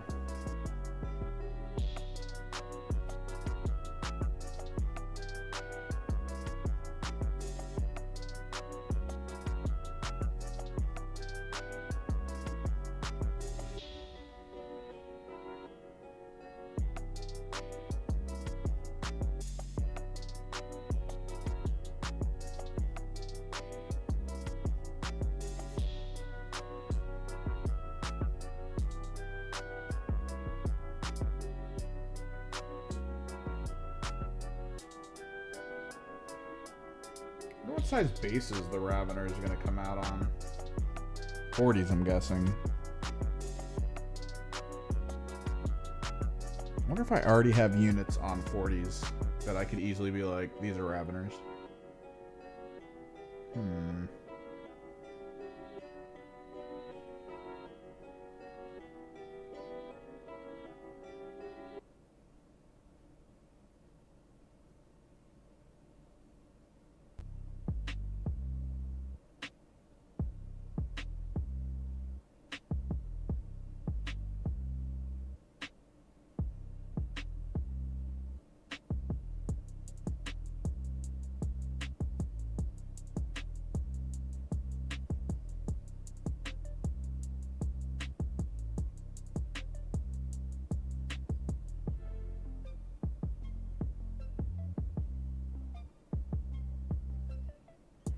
I almost feel like if they're on 40s and they are very heavily melee focused, I wonder if the rules could easily be manipulated to feel like Grey Knights.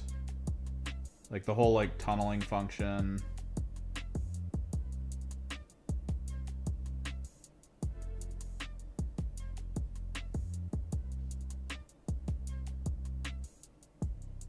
Could be an interesting way to proxy a Grey Knight team.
Oh yeah, kit bashing is great.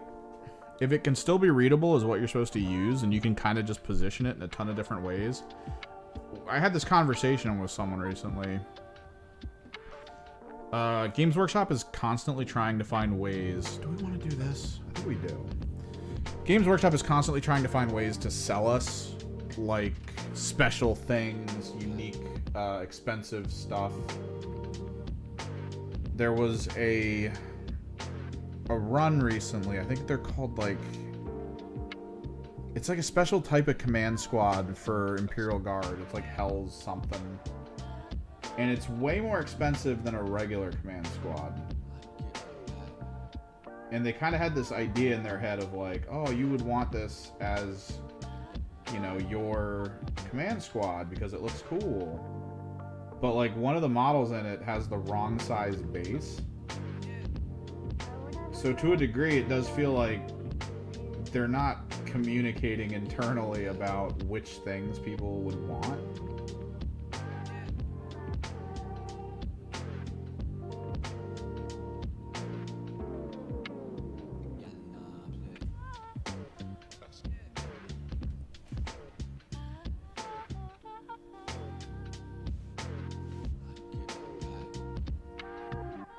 It would be so much easier if they started like standardizing certain stuff.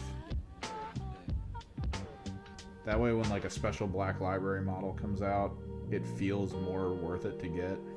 Just because it fills so many roles for like different models in your army.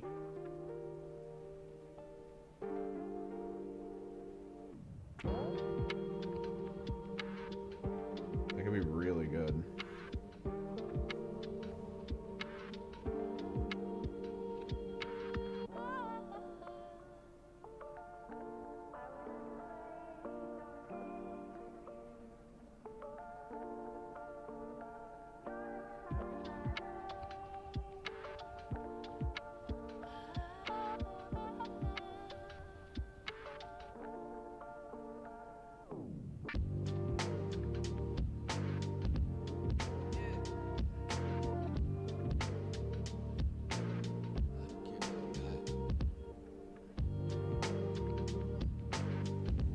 Monopose is pretty good. It's just like visually at least. People hate putting that stuff together. Let's be real. But like a monopose comes out and it's got like a 40 mil base, right? And you're like, okay, this could replace this model in my army. Oh, it has a 32. So now it can't. So if they could just kind of figure it out.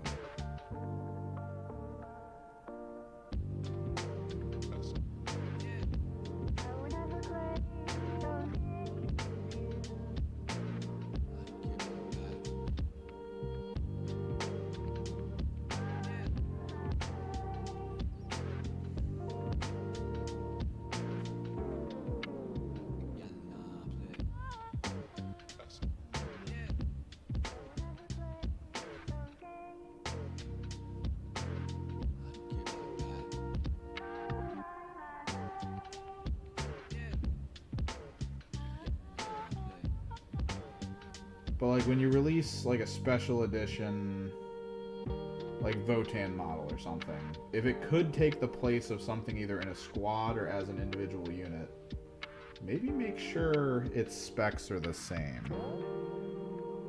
I don't know. I feel like there's something there about the FOMO of special edition units that Games Workshop could be taking advantage of that they just don't properly.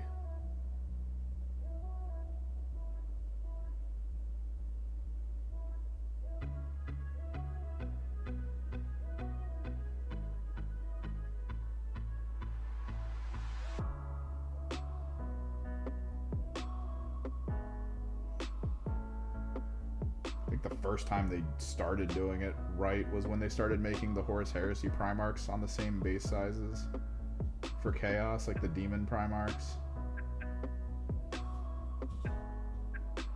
Do you know the amount of people who own World Eaters armies who are about to double dip in Angron? That number is absurd.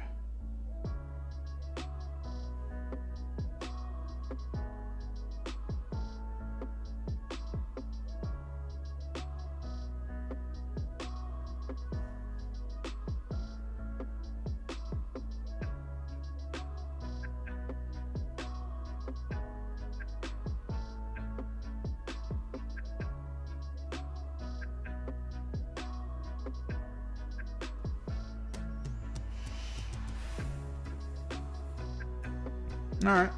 Yeah, I'm probably going to do at least some of these flatted fabrics. We're not going to get into the rendering like I said today. I'm going to want to chill a bit before sleeping. Got a game tomorrow. And then I really got to hunker down this weekend to get this video going. Because I either need to like do the video and actually finish it, or I need to reassess, because I did tell the people who made the airbrush that I was gonna like focus on getting some stuff out for them.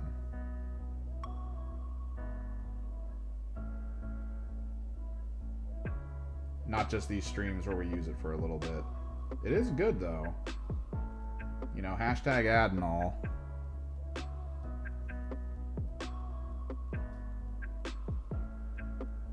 I've had a pretty solid time with it. I decided that even though I didn't have to, I actually broke it down today so I could clean it. Because I kind of wanted to see what that was like, and it came apart perfect. Went back together perfect.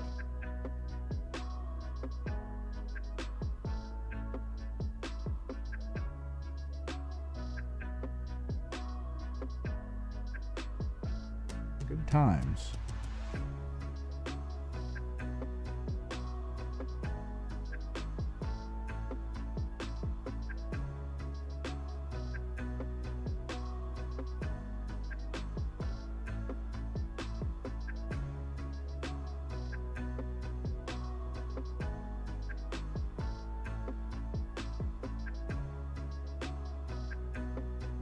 Just get this guy's fabric done and then chill. I think this is a good enough blue. I think this is a decent blue for the fabric. Blue violet feels like it's kind of part of the other colors. It's not close enough to the skin that it's annoying.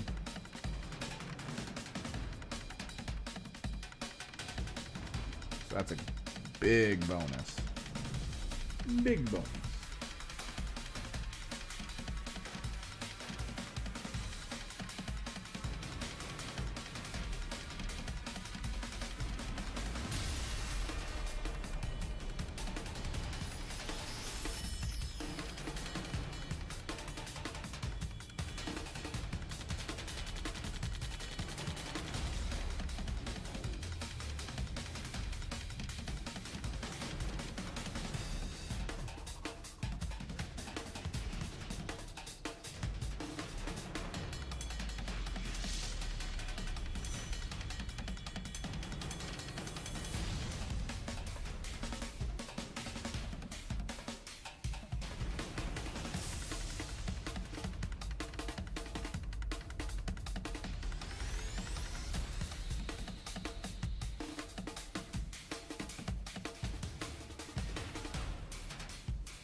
Yeah.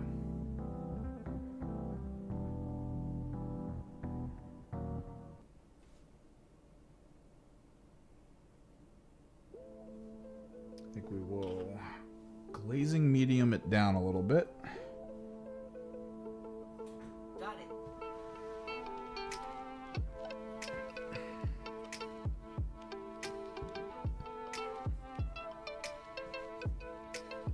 Try to get it a little bit in the legs.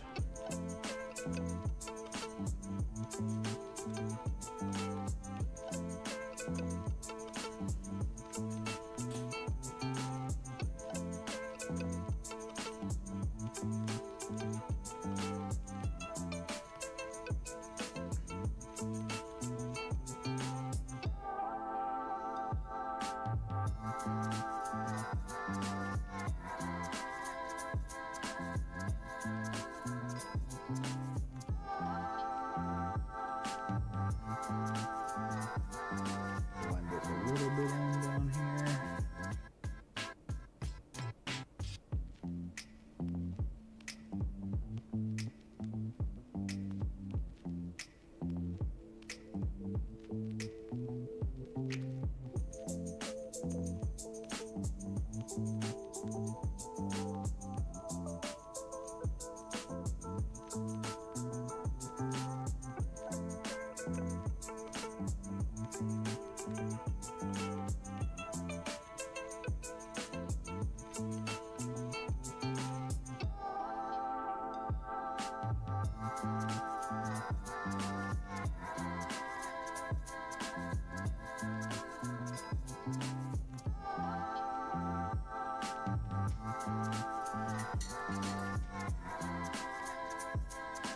Maybe a little bit glazing medium.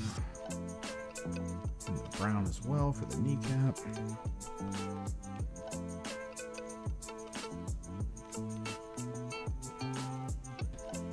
I think this is the goal. They're a little more detailed than the rest of my Emperor's Children.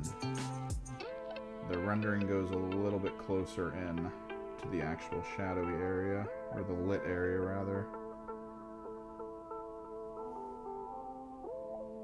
We still got to figure out what we're doing about the claws. We still got to figure out what we're doing about the horns.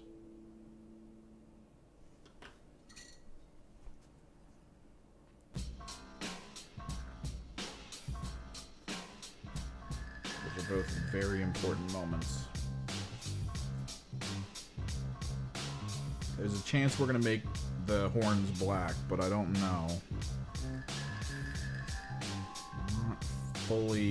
Not fully vested, I guess, in a single outcome for this.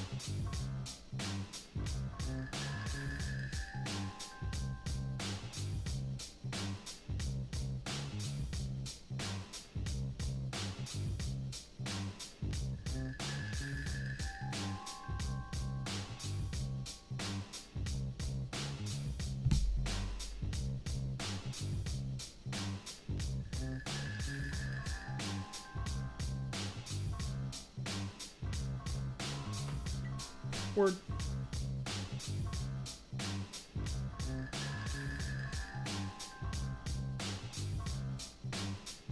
So if anyone's still in chat, thanks for hanging out. We don't always do a night stream, but I try to throw them in once in a while. If you haven't already, you can check out my Adepticon video. We go over the reveals, talk a little bit about it, from my perspective at least.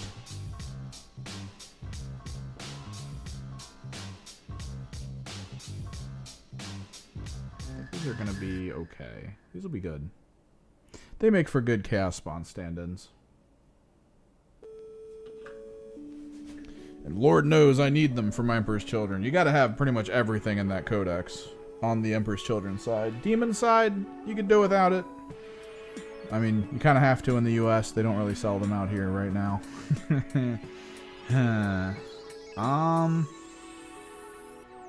But yeah, it'll be good to have these guys on hand. And we just gotta wait for that combat patrol. Then we gotta wait for the frickin' automatons for the Emperor, or for the Thousand Suns, or we get a little ahead of the game and we purchase some Osiark Bone Reapers and glue some missile launchers and guns to them. Let's see how that works out. Maybe do some green stuffing. That could be cool. Try to make them actually look like they are part of them, as opposed to something separate. Either way. Hopefully I can get to work over this weekend on the hobby video, get that finished for you all, get that out there. Thanks for watching, thanks for chilling. Until next time, guys. Later.